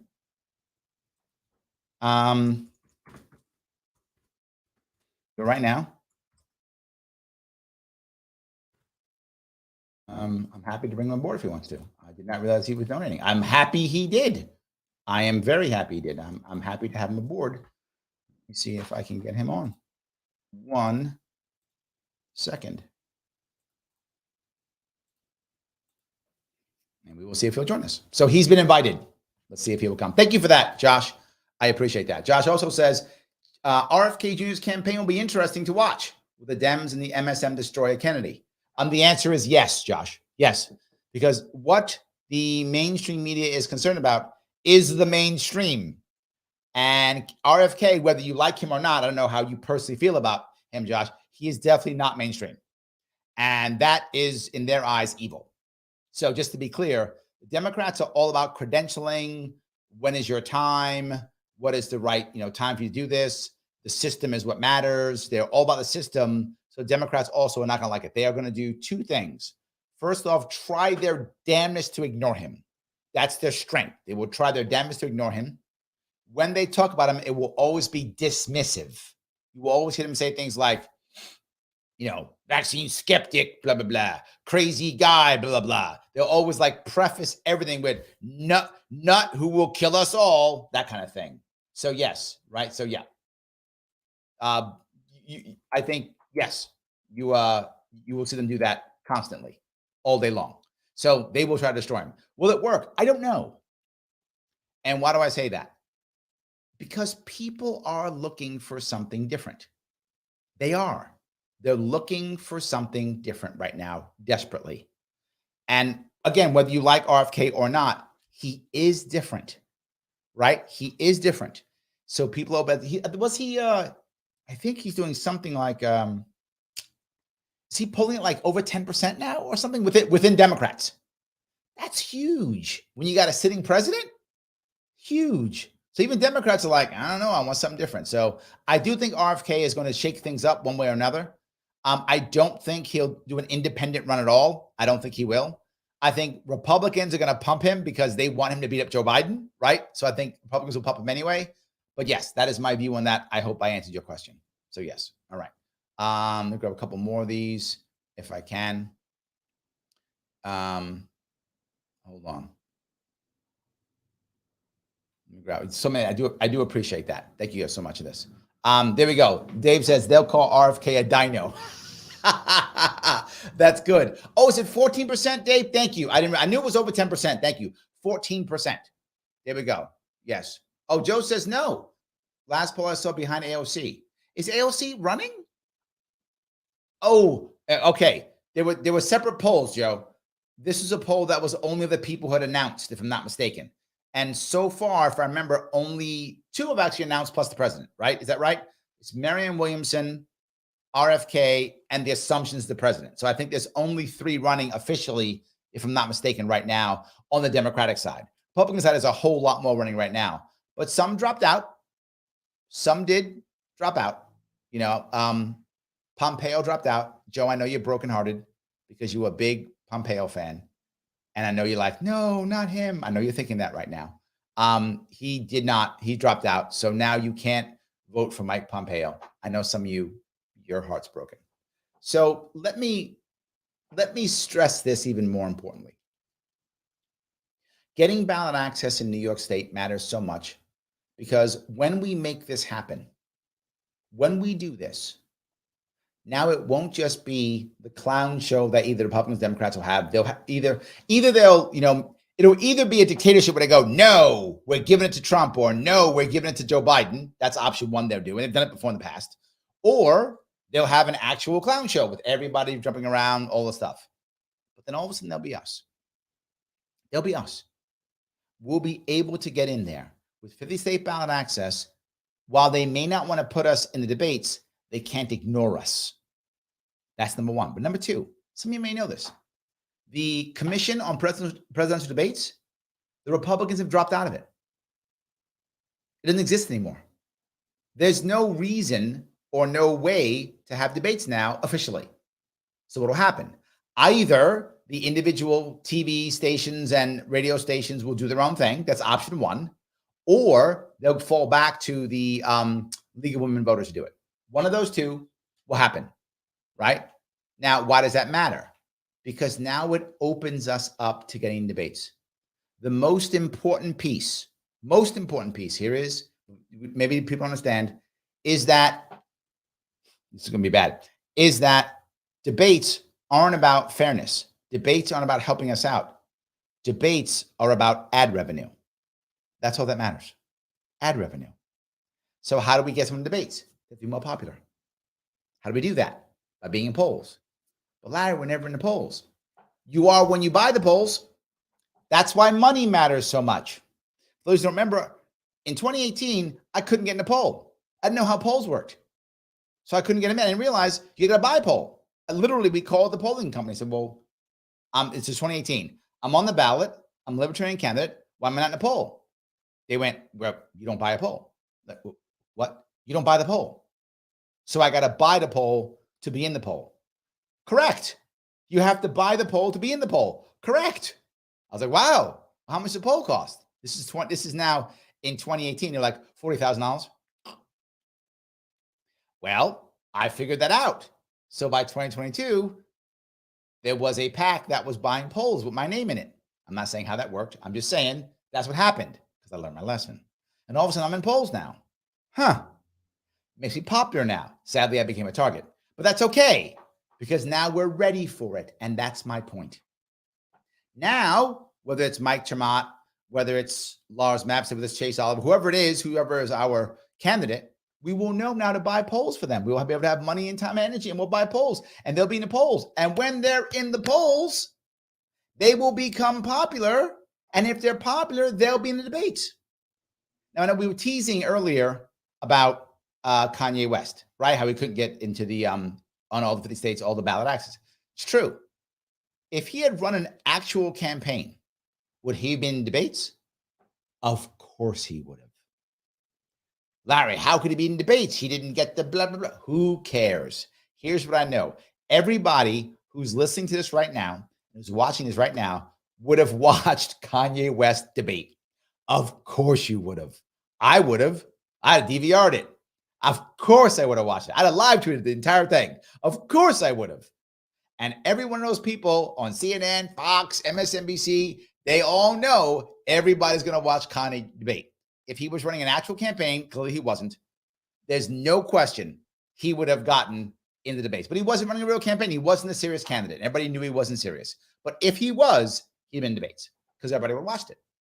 So if we're able to become more popular, getting the 50 state ballot access, now we can do it. Now we could do it. So anyway, a couple other, if I can, a couple other these comments, if I could. All righty.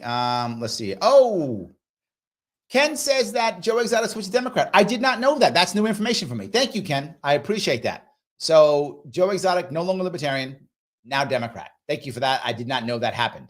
I'm not unhappy or happy. I'm either way. I'm not unhappy or happy. If he wants to be a Democrat, good for him. Whatever. He's not going to win the Democratic nomination ever. He would have got more attention as a Libertarian, I think, but who knows? And maybe he'd have got some cash our way if people would have wanted to, get the spectacle of him being a Libertarian. Maybe. But anyway, it's all good. So thank you for that, Ken. I appreciate it. Dave says, the League of Women Voters is unlikely to happen because Demo-Republicans won't want third-party candidates to debate. Well, that becomes the issue then, Dave, if you're right. And I'm not saying you're wrong. But if you're right and that won't happen, that will leave it up to individual media to decide how they'll do debates. And they will judge it in a very simple way. The amount of ad revenue they can get from it. That's the issue. The amount of ad revenue they can get from it. So they're going to look at it and go, okay, am I going to lose ad revenue if I bring on Libertarians? And or will I gain more ad revenue than if I don't bring them in. It will be literally a just cost analysis is what it will be. It'll be a price cost analysis. Do they believe they're going to either lose more money or gain more money based upon that? If you remember in 2016, it was the only chance we actually had of getting on. What did they do? They did a couple of town halls. Anybody remember that, 2016? With Gary Johnson and Bill Weld. A couple of town halls. Why? They were testing the waters. Can these guys draw a massive crowd? Sadly, they didn't. I wish they had, but they didn't. So they didn't push it. But they saw that and thought that was smart. If you remember, right after that, they had a whole bunch of Democrats coming on one at a time for 2020. Remember, for 2020, they had like just Julian Castro shows up, just Kamala Harris shows up, right? These were all, again, separate town halls. Why? Testing the water to see who's more popular. And then that person, guess what? Gets to be in the debate stage. Because it's not about whether the person's smart or dumb or whatever. It's about, will that person draw in enough eyeballs? Sadly, it's all about the money. I get it, but it's all about the money. It's not about us. That's for sure. So yes. Joe says, Jorgensen got more votes than West. Yes, West was only on a couple of ballots. He did not have a serious campaign. He wasn't really campaigning. He was not doing it. I agree. Yes, he just wasn't doing it. So yeah. All right. Chad says, he said it was solely to force Biden to debate him. Oh, is that true? I didn't hear that. Oh, interesting. Okay. Well, let's hope he gets it. That'd be interesting. Yes. Chris says, I remember that at least Johnson Weld got on stage. Yes. And that's the point that people didn't really get it, right? They did get on stage, meaning on their own. They didn't get in debate stage, but they got in their own stage. I remember that. They also got, I remember I was there. I was a big supporter of Gary Johnson, as you guys know. Still love Gary Johnson. Whenever he came to New York, I showed up. I was trying to be his body man if I could. I'd be around him if I could. I'd be in agreement whenever I could. I spoke at his events for him. I spoke in his stead when he wasn't around, whenever I could possibly do it. So when he went on Colbert, I was in agreement with him. I was prepping him for his Colbert. He was on the Stephen Colbert show in 2016. I was prepping him for his presentation. And he got on stage and we were all like, wow. We believed then, we were obviously wrong, but we were excited and we loved it. And we were really believing that, oh my God, this might actually work, right? This might actually work. He's on Colbert. We were excited. We thought it might work. And obviously it didn't go as well as we wanted, but yeah, we were really thinking about it 100%. So yeah, I remember too very well. I was there at a couple of them. And that was part of the reason why I did, believe it or not, that's part of the reason why I did my 10-year plan that I talked about earlier. Because I realized that when the Johnson Weld ticket didn't do as well as we had hoped it was going to do. Again, still happy. We did a bunch. We got 4.5 million votes. Still amazing. But of course, we all wanted more. When it didn't do as much as we wanted it to do, I knew that we had to do something. And I thought, I'm going to start a 10-year plan. And that's where my 10-year plan came from, was seeing that it wasn't going to be amazing. So that was the issue. So yes. Missy says, donate now. It's like you double your donation. She's right. Absolutely. For those who don't know, we have two matches. Someone right now, we mentioned Lars is going to match up to $5,000 that you give. And then the judge is going to match for every $400 we give. He's going to match $100 up to $1,000. So if we're able to raise $4,000 today, it's $10,000. I go, Larry, it's a lot of money. It is. It's a lot of money. But we have to raise $500,000 by next year, April. So we have about 11 to 12 months to do it. It can be done. It will be challenging. It will be hard. But we can do it. So we should be able to do it if we can. And I'm asking you, if you can, donate today, whatever you can. If you can go to a monthly donation for the next 18 months, whether that's $5 or $50, $25 or $100, whatever that amount is, 18-month commitment. That gets us all the way through petitioning. Then it gets us through lawsuits all the way up until election day. And that's what I want. I will commit to me doing it. I will give it 18 months. I will do it. I need you to also, right? We're in this together. At least I hope we see it. We're in this together. So please do that if you can. Head over to LarrySharpe.com/donate to make that happen. I appreciate it. So Joe says, can't have a level moment without being on national stage. True. However, the problem is with that, obviously, is look, he was actually on Morning Joe. How many other libertarians get to go on Morning Joe? And you might go, Morning Joe, who cares about Morning Joe? Morning Joe is not a very highly rated show, meaning that a lot of people are watching. That's accurate. But all the heavy hitters watch Morning Joe, Republican and Democrat. So if you're a heavy hitter, you watch Morning Joe, which means when he's seen, they're like, oh my God, is this guy real? So they were happy to ambush him there. They were happy to ambush him there. The glory of this show is you now know if you, when you run for Congress again, which you're probably gonna, if you get on Morning Joe, realize it's an ambush. Joe, it's an ambush. Be ready for the ambush because you know it's an ambush. You saw what happened to Gary Johnson because they're going to want to ambush you because that's how it works. So at least you'll know now. So that's it. Yes. Josh says libertarians got to get bit by bit to get media attention. Every bit by bat to get attention because that's the make fun of piece. Remember that, right? They're trying to make us non-valid. That's the piece I keep bringing up. They're trying to make us non-valid. What we're fighting for is to be valid in their eyes. What we're fighting for is to be seen as maybe they can actually make impact or win. Maybe they can get something done. And I think we can, particularly at the lower level. So as we get ballot access, it validates us for the lower level. That's what matters.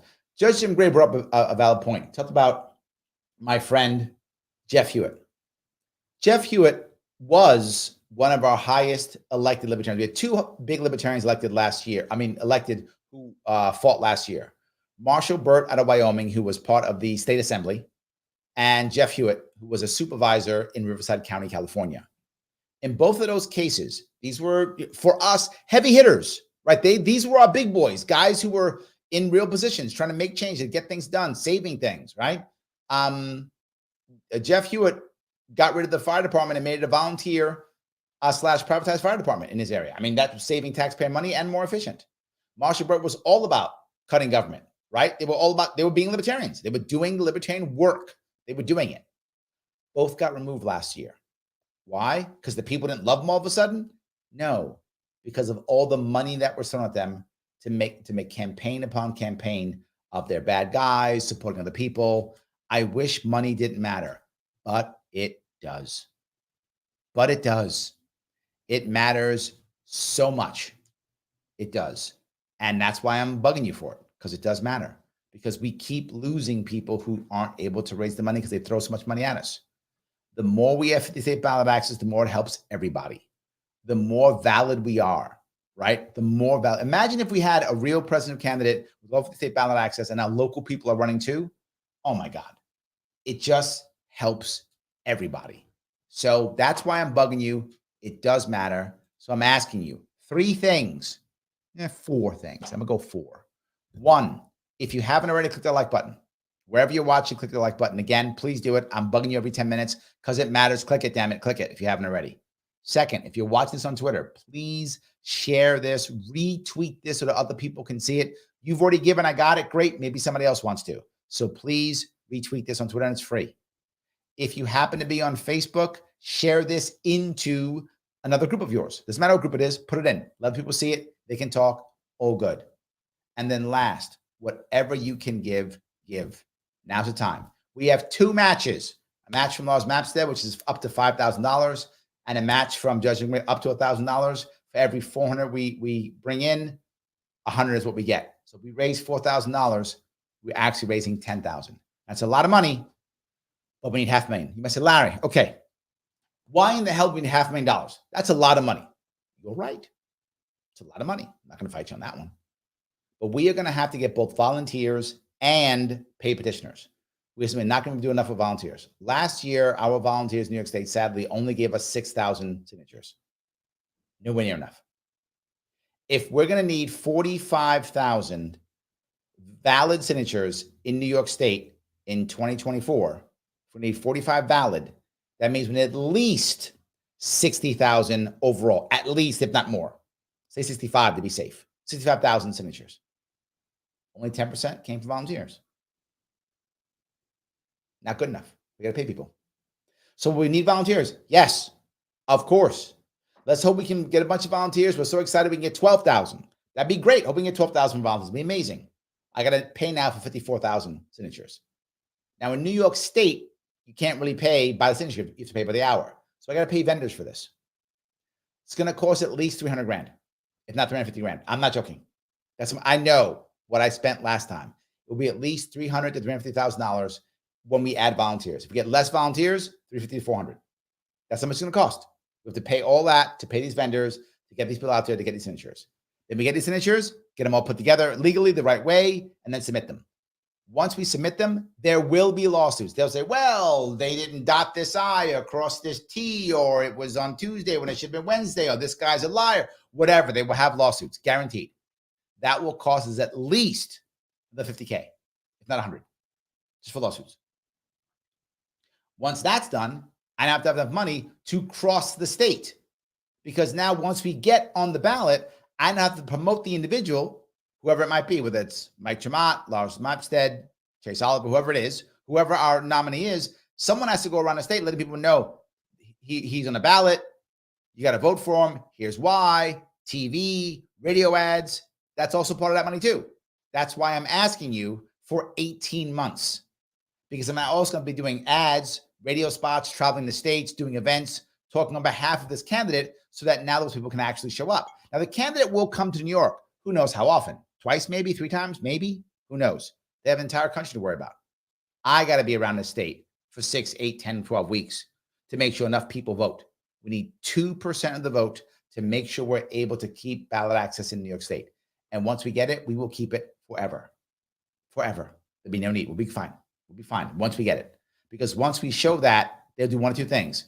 We can't stop these guys breaking, go back to the old rules, or damn it, now they're in. What can we do? They'll stop it now. They'll make something, but they'll grandfather us in, and then everyone else will be screwed, which will suck.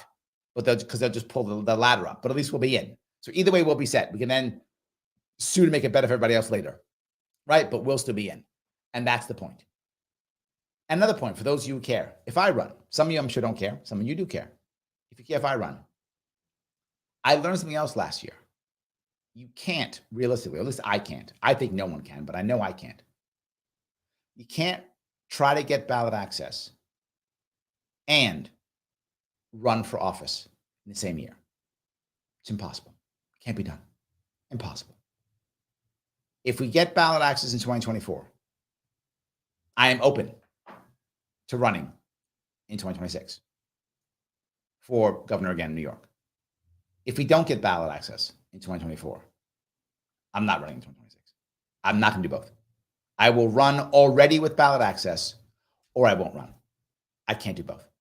I guess someone else will have to fill that gap. It won't be me. It'll be somebody else. It won't be me. So that's another reason why I'm pushing this. Imagine how much damage we can do in 2026. Me running for a third time. Me trying to make things, work, right? With all the knowledge that I have, all the people who know me, and raising money. I mean, we can make massive damage here. So yes, this is what I want to achieve. I hope you see the value in that. I hope you do. But there's a second piece, which I keep bringing up. The more popular New York is, and I am in New York, the more I'm able to translate that into others, right? That's the issue. That's the issue. The more I'm able to make others popular, because they can take off of my popularity, the more I can be seen, the more I can talk about this. You guys remember me in 2016, 2020, when I was out there helping people out, I was mentioning other people's names left and right, going on TV, talking about people who are running. Yes, I do that. It does matter. So let me grab a comment, if I could, from Jessica. Jessica says, Jeff fought the union in his city before he was supervisor. That's true also. He fought unions. That's exactly right. Yes. He made the county one of the freest in California during COVID. Also true. And he did it using science, by the way. Jessica, you probably know this, but he did it using science. He literally was like doing the science, showing the data. Absolutely. He fights Newsom and unions. And that's why unions went after him in 2022. Yeah. Yeah. We got to keep going. We've lost some of our heavy hitters. We need new ones. We need new ones. We got to keep going. If we don't make this happen, I don't see any way possible of us being able to change this state if we don't do this. So yes, I'm bugging you because it matters. Yes, I'm bugging you. It does matter. Absolutely, we have to do this. All right. I want to talk about what I'm going to be doing in 2 weeks again. As I mentioned before, I am going to be back out in New York State running around. I'm in Watertown Friday night, 6 p.m. If you are in New York State, central New York area, North Country area, in that area, central New York, Lewis County, Jefferson County, if you're in that area, please come on out. You're in the Syracuse area, right? That whole area there. I'm in that area for 3 days, Friday, Saturday, and Sunday. So it's important. If you're going to be there, please show up, because I know some of you are saying, but Larry, I can't give you more money. I don't have it. Okay. I got it. Can give you more. Okay. Can you show up? But Larry, I can't afford to go to some place and buy a meal. Do you have enough for gas money and a soda, or gas money and a beer? If you go, yeah, then show up. The part that I want to be very clear is it does matter for showing up. Boy, does it matter. When I go to an event and there's 3 people there, people go, oh, it's nice, whatevs. When there's one person, they go, oh my God, what are we doing? When there's 15, 20, 30, 35 people, they go, my God, something's happening. You showing up makes sure that other people realize something's happening. Things are happening. I have some hope. I want to go do stuff. I want to go do stuff. So please show up. Please show up. If you show up and you put your butt in that seat and you have a soda, and I don't care if you already know my stuff. You're like, yeah, Larry's going to talk the same trash again. So what? Stand there, smile, pretend like it's new, drink your beer, pretend like it's new, smile a lot, and you can go home. You did your job. You did your job. Showing up matters, because other people in events will often see what we're doing in our room or area and go, what are those guys over there? Those are libertarians. What? Who are they? Huh. All of a sudden now they start seeing us as valid. These events aren't just me running around New York State. They are that, but they're not just that. They're also marketing tools for other people who see us doing things. And also there's some hope tools for ourselves, right? Someone's running around and cares. Someone's trying to come to my town, my area, because they care. You know what? I should show up too. If Larry's going to come from New York City and hang out in Lewis County, you know what? I can hang out with him for 45 minutes. It's fine. Yeah, I'll do it. That's what I want you to be thinking, because if you can do that, others will too. It really does matter. Showing up is so critically important. I can't tell you how much it matters. People think it doesn't. You're wrong. It really does matter. You showing up sometimes can be more important than giving money, because if enough people show up, other people get it and they start giving money. They start going, my God, this is a real thing. Larry's coming to town. I got 25 people showing up. Oh my God, this is a real thing. Think about it. My governor shows up at Madison Square Garden, gets booed. I don't get booed. I mean, I might get ignored, but I don't get booed, right? I do get yelled at sometimes, though. That does happen. I have been yelled at before. Some of you have seen me get yelled at, because I'll do it live, and you'll see my live show and watch somebody yell at me. I do get yelled at sometimes, but rarely, which is good. I rarely get yelled at, but I do sometimes get yelled at. But when we get more people, it really does matter, right? The old saying you hear me say all the time is, nobody gives until somebody gives. Nobody cares until somebody cares. Nobody shows up until somebody shows up. Please, if you're in New York State, if you're in the Syracuse area, if you live there or you're close by, if you can come to any of the events this weekend, not this weekend, the weekend after, the weekend after, Friday night, Saturday and Sunday during the day, if you can come to any of those events, please show up. Put your butt in a seat, smile, pretend like you care what I'm saying. Just pretend it's fine if you don't. Drink your beer or your soda or whatever you're going to do. Have your meal if you want to eat, whatever. And then head home. It does matter. Give me a little bit of your day. I'll come up from New York City. I'm only asking you to drive maybe half hour to an hour. That's all I'm asking you to do. Do that. Show up. It does matter, because people see it and go, this is real. And some of you were on this live.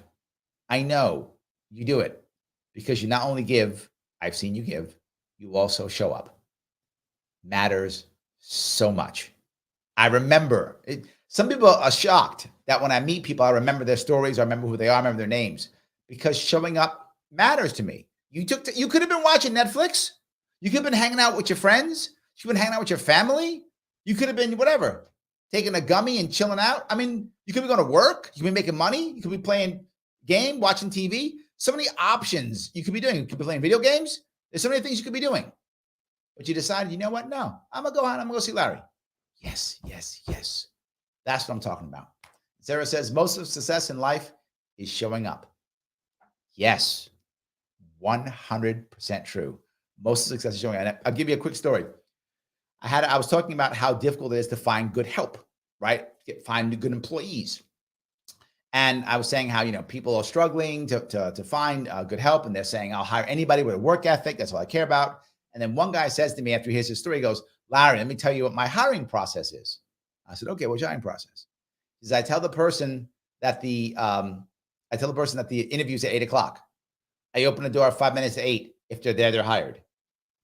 That's it. That's his whole interview process. That's it. So 8:00 is the interview. Open the door at 5 minutes to 8. Are you there? You're hired. Done. That's all he cared about. And when I told that story at another event, another guy who was like, my God, it's so true. He says to me, he goes, I had 12 appointments last week for interviews. 6 were no-shows, 4 were late. I was like, damn. So only 2 out of the 12 showed up on time. He's like, yes. To your point, Sarah, right to your point. You can't be good at the job if you don't get the job. You can't get the job if you don't show up to the interview, right?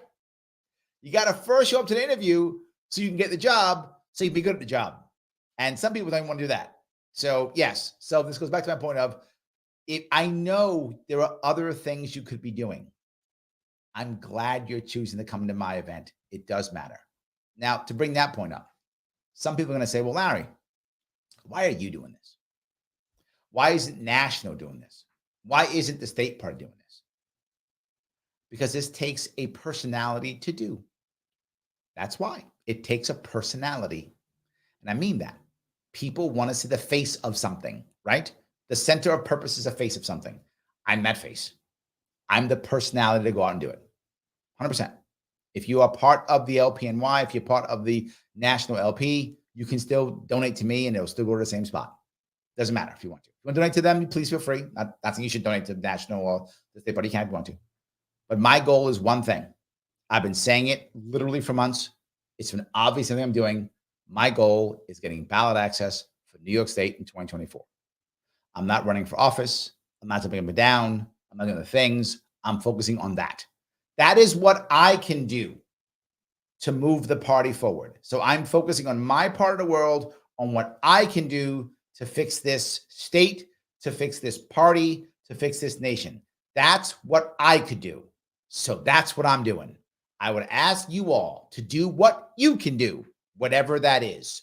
Can you run for office? Can you donate money? Can you donate time? Can you show up in New York at an event? Can you show up in New York in April to like Brian's talking about, to do some petitioning, whatever. Yes, yes, and yes. Do the thing that you can do. Are you in a good financial spot where you can drop $1,000 like the judge can? Then drop $1,000 if that's where you are. If you're like, Larry, I love you, but I don't have that kind of money. Okay, what can you drop? $10, $20? Can you share this in some other Facebook page? Can you retweet this on Twitter? Can you do any of those things? Then yeah, do them. Whatever you can do is all good. So let me see if I can find out this. Hold on one second, guys. I have to deal with this real fast.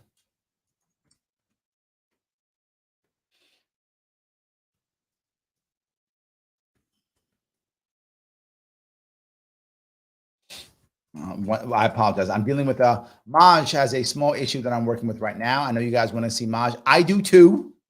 I just want to make sure I can handle this real fast.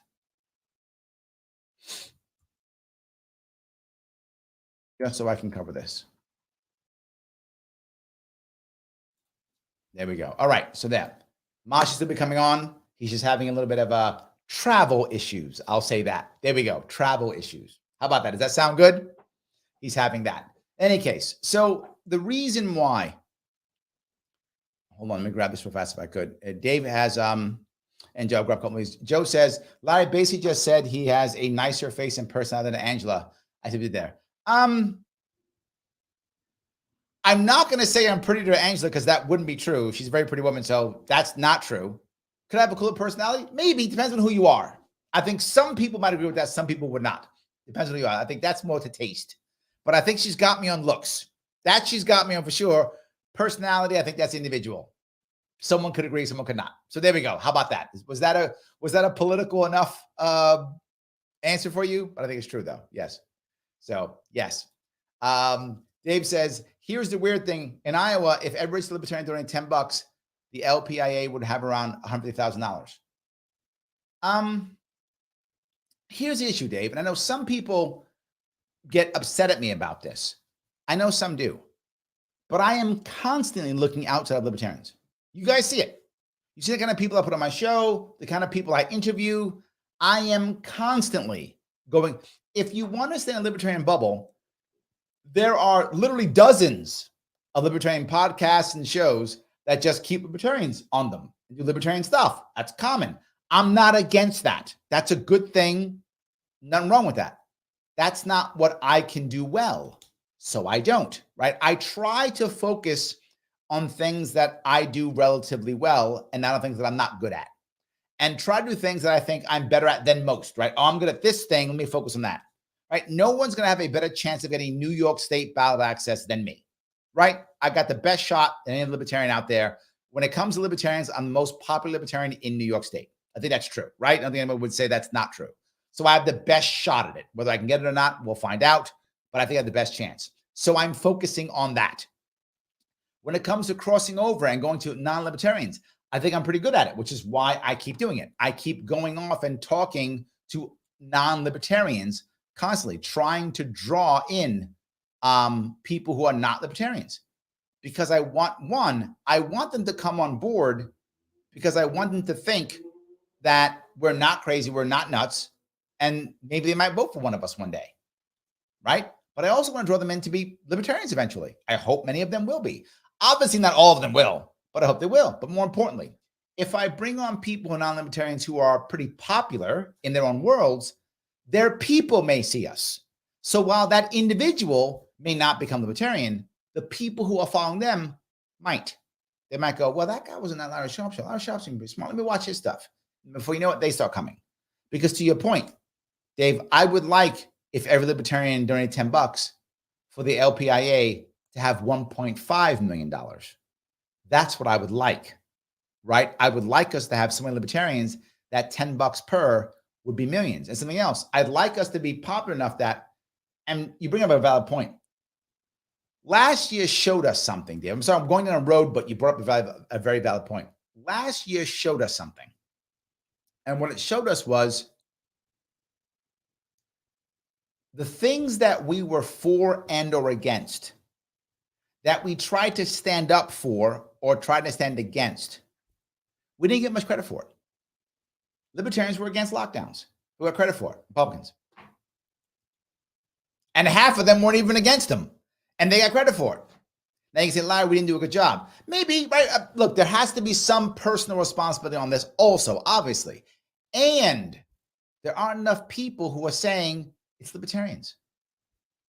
In New York State, most of the good gun legislation that we got shot down, perfect, good pun there, libertarians sponsored it. We don't get credit for it. Republicans do. Weed, Democrats get responsibility for it. Gay rights, Democrats get responsibility for it, even though we were for it decades before they were, right? So we do lose a lot on that. And one of the reasons why, there are others, and we take some responsibility on messaging, it's absolutely true, is we're not popular enough to when we say it, people believe it. Even though we should have got a whole lot more credit for these things. We just didn't. But the more popular we are, the more they go, oh, that's the libertarians who did that. They've been saying that for years. They've been, oh yeah, that's right, I remember those guys. We have not been doing that well. So I go out of my way to cross over so I can get other people to see us as valid, to see us as possibly voting for, and so that we can get credit for the stuff we're doing. If they're hearing Larry Sharpe talk about, and you know, I talk about the bridge idea that I talk about, right? Leasing out naming rights to bridges to raise money for the bridge, for maintenance of the bridge. So taxpayers don't have to pay for it, lowering taxes or eliminating taxes in that regard. There are people talking about it now. And a lot of them still go back to the Joe Rogan. Didn't I suggest some guy on Joe Rogan? I still get people either emailing or texting me or giving me like a Facebook note on, hey, this thing you talked about on Joe Rogan is now becoming mainstream. I get that still. Why? Because I was on Joe Rogan. If I wasn't on Joe Rogan, I get no credit for it. Democrats get no, I mean, some Republicans will get all the credit for it, or Democrats will in a city. Libertarians will get no credit for it. So yes, you are correct, but I want to change that. I want more people saying that was Libertarians. Oh yeah, I remember that. Oh, you know, those guys aren't so crazy. Or at least if they see something we jump on, what should have happened, it didn't happen. But what should have happened was the second we were fighting the lockdowns, everybody should have rushed to us. We were against the lockdowns. Everybody should have rushed to us and said, it's Libertarians. They've taught us forever. Yeah. They didn't. So, yeah. So, Joe agrees. He says, yep, it's amazing how many R's think DeSantis was awesome on the shutdowns, even though he unilaterally shut down small businesses. And the D's are the same, as if it was bad that he didn't shut down a state enough. 90% plus have no memory of it. Yes. Oh, my God, yes. Yes, you are right. But the funny thing is, a lot of people who live in states like mine, Joe, think DeSantis is awesome. Why? They're comparing him to Kathy Hochul. And compared to Hochul, he's amazing. I mean, it's a relative scale of badness, if that makes any sense. It's amazing about Hochul. Amazing. So, yeah, I think it depends on who's your governor. But yes, something else, though, it's image, right? The image is Republicans were totally against lockdowns from the beginning. It's not true. Some of them were, right? I think, was it Noam in South Dakota? I think she was from the beginning. I think she was. But, you know, some were. But no, I think you're totally correct. So anyway, thank you for that. I appreciate that. So look, I know I've been yapping a lot, but it's what I do. I think this matters tremendously, guys. It really does. I wish money wasn't so important, but it is. I bug you because it matters. The 10-year plan I talked about. When I came in 2018 to run for governor, at first, when I first ran, I did think I had a chance of victory because at that point, as you remember, the Republicans had given up. They didn't have anybody. They were not going to bring anybody out. Like they waited till like May before they brought anybody. And that was begrudgingly. So they weren't going to have a nominee. So I thought, well, maybe I could win this damn thing if there's going to be no Republican. I honestly thought that was possible early on in the campaign. Once they brought him out and I saw what he was doing, I was like, okay, I can't win this thing. Okay, I got it.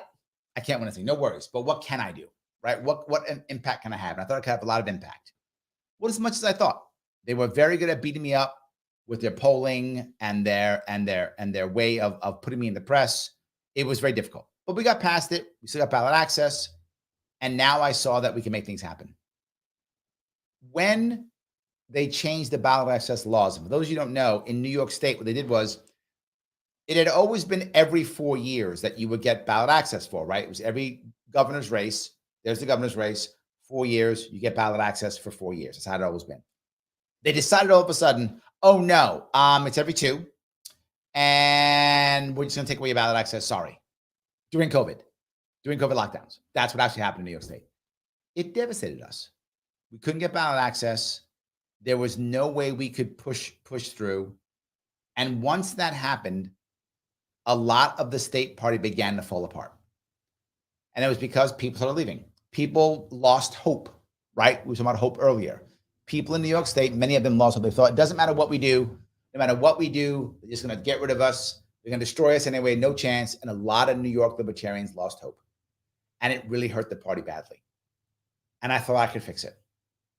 For those who don't know, New York State law literally said, once I was able to get the 50,000 votes, and that's what it was back then, 50,000 votes, that I was the head of the party. I was literally the party chair. That's how it worked in New York State.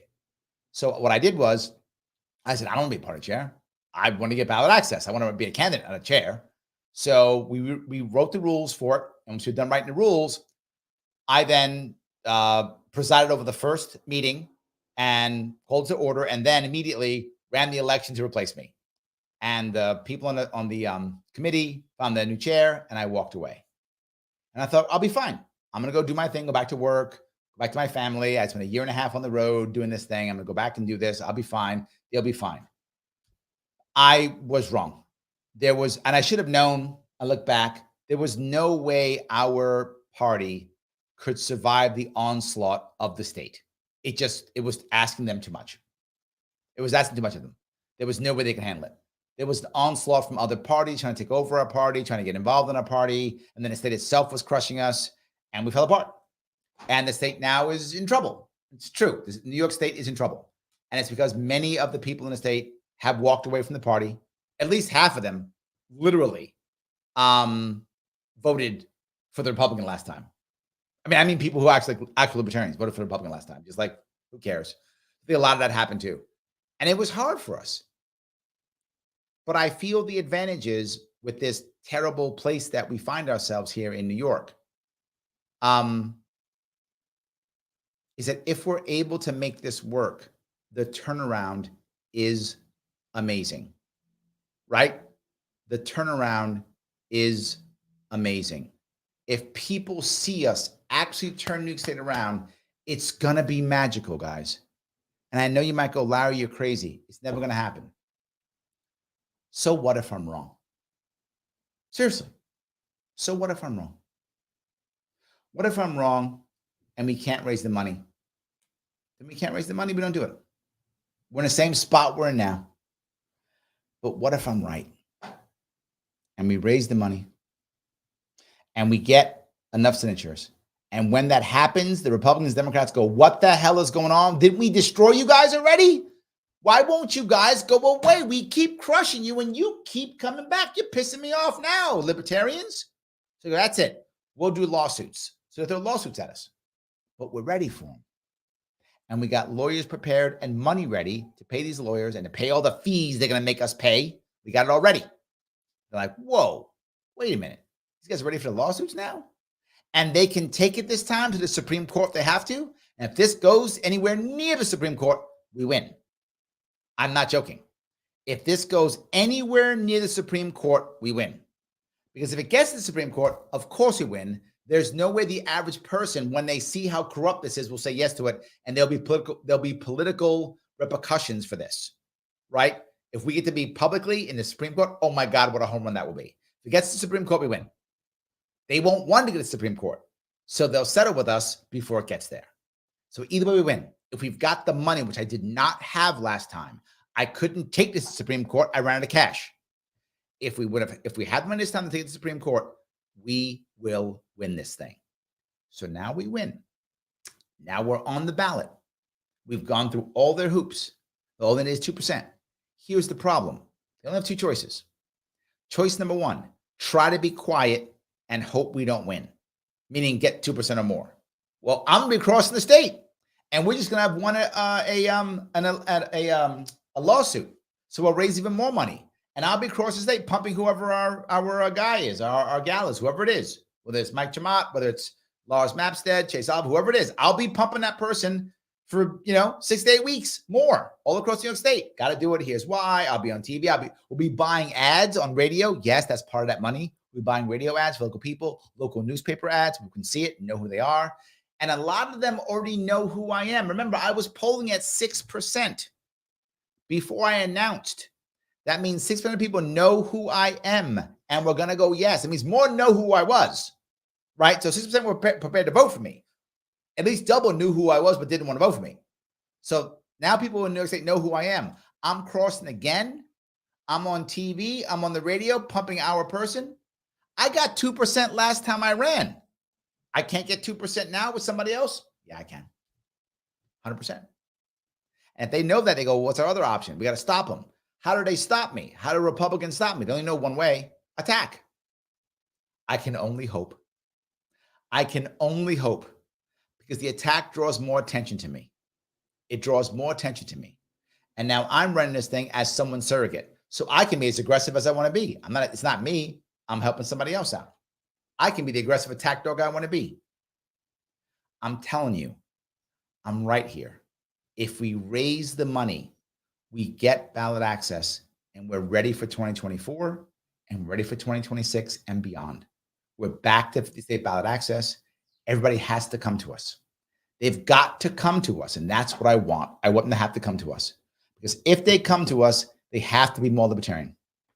We will begin to turn everyone towards liberty, because they'll have to. There's no other way of making that happen. I know I went long on that, excuse me, but it does matter.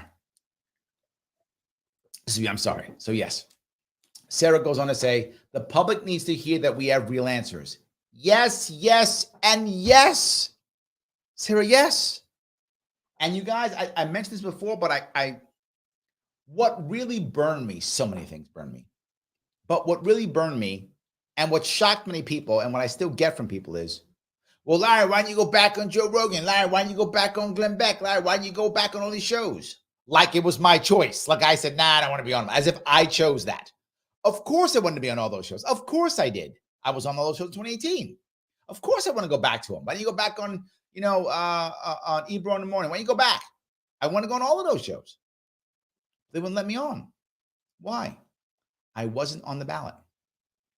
In their eyes, I wasn't valid. You might go, but Larry, you're still Larry Sharpe. They didn't care. Excuse me. They didn't care. They were like, oh, he's not on the ballot. He got, and this is how the BOE devastated me.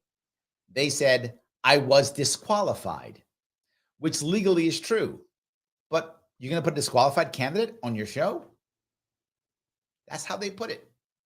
Disqualified. Brilliant. I mean, kudos, Board of Elections, for devastating me yet again. I mean, you always find new ways to screw over the electorate. You go out of your way to make sure the Board of Elections is not about fairness at all. Very good. I mean, well done. I can't be mad at the game. Great game. So they devastated me. That was what they did. That's what they did. So who wants to put a disqualified candidate on their show? They didn't. We have to have ballot access so that all these shows can see us as valid. So to your point, Sarah, that we can actually get people to hear our real answers. Without us not going to matter. I know people are telling me, well, Larry, just do some grassroots stuff. It's nowhere near as effective as this. Not even close. It's nowhere near as close.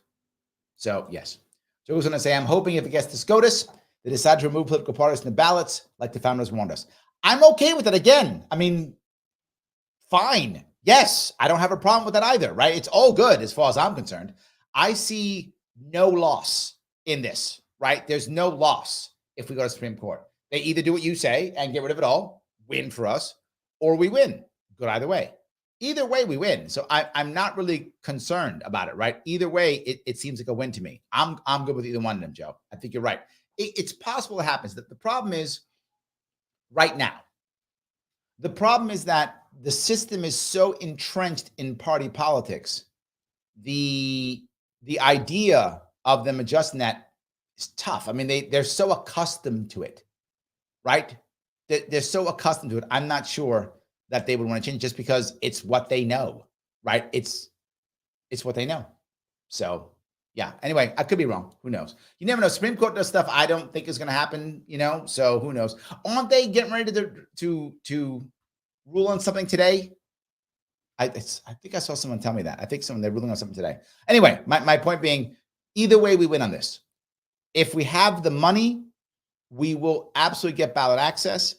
If we have ballot access, we will have literally hundreds, and I say it again, hundreds of libertarians in New York State who will win in 2025. How do I know this? Because in 2019, we had over 100 libertarians run and win in 2019 after I got ballot access in 2018. We do in 2024, I'm sorry. In 2025, we'll have double that. Double that. At least 200. I want you to imagine in your head, 200 libertarians elected in New York State. Change everything. Then when 2026 comes around, now we got more coming in at different levels. And maybe I'm running for governor too. Game changer, guys. Game changer.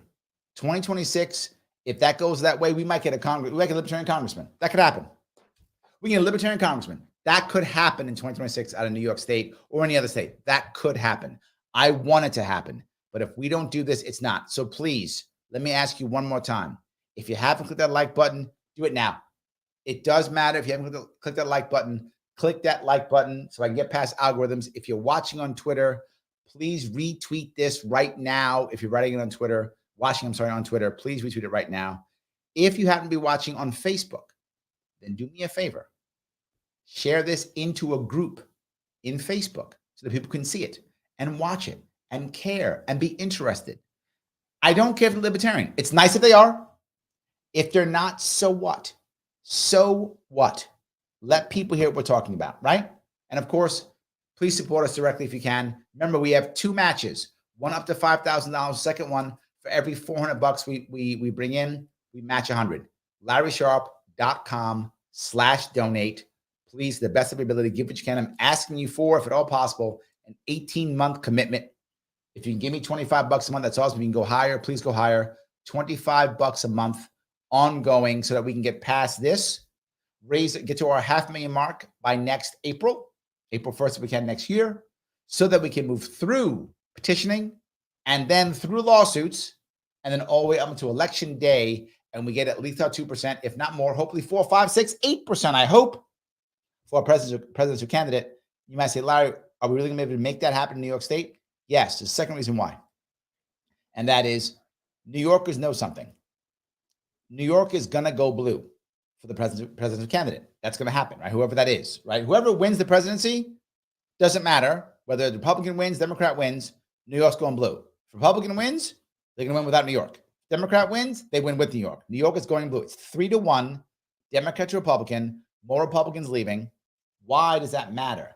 It matters because people will think it's a wasted vote if they vote for the Democrat or Republican because they're going to win.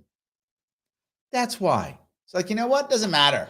Say Biden's still running. I'm going to say he does. Great. Biden's running. Awesome. They know Biden's going to win. New York State. Of course he is. So since he's going to win, great. Why bother voting for him? We can vote for Libertarian. All good. So Joe disagrees. He says New York's going gold in 2024. Dude, I hope you're right. I hope you're right. You don't know how much I want, without question, to be here a year and a half from now and be like, damn it, Joe, you were right. I can't wait. I hope that's what happens. You were so right. I can't wait. That'd be amazing. I hope you're right. Robert says, if that happens, I officially throw myself into the congressional race as the first Libertarian congressman. I like that. Robert, there we go. Right? You make Lars happy running for office. I think it's amazing. Yes, absolutely. That's amazing. So Ken says, so a $100 donation is worth $225, and we'll go to making sure that we have a chance to make the Republican Party a third party in New York. I'm in. That is an accurate statement. Yes. Again, remember, Lars is going to be supporting or matching the first $5,000 that we bring in. So yes, that's another 100.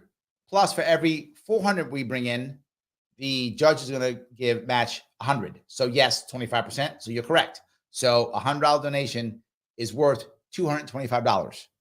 So if you can do it, please do so. You might say to yourself, Larry, is this really an investment that I want to make? That's a good question. For those of you who've been following me, think how long I've been doing this. A minute? A long time, literally years. Most of you have known of me or know me personally for years. Many of you watching have literally met me at an event someplace. Many of you have literally met me someplace at an event. Many of you have. You know that I don't stop this. You know that I keep doing this. You know that I'm around. You know that I'm the only one who runs around this state with no notes, right? I just talk. I just meet people and we chat. Yes, all the time I do this. So yeah, it is an investment. You're right, it is. Is it worth it? I'm clearly biased, but I say yes. I say yes because what you're getting is someone who will simply keep going and keep trying to help and meet you. And how can I say, you guys have seen me. Last year, I did 8 hours straight on New York State policy. Just New York State, 8 hours straight, no break, no eating, no bathroom break, nothing. You watched it. It's still on. You can go my YouTube page right now if you want to. Check it out. 8 hours straight, not one break, 8 hours of policy for New York State. And I ran out of time. I still had more to say, but I said I'm going to stop at 8 hours. Then I went to the bathroom and ate. Yes, that's correct. But 8 hours straight. This one, I've been on already 3.5 hours.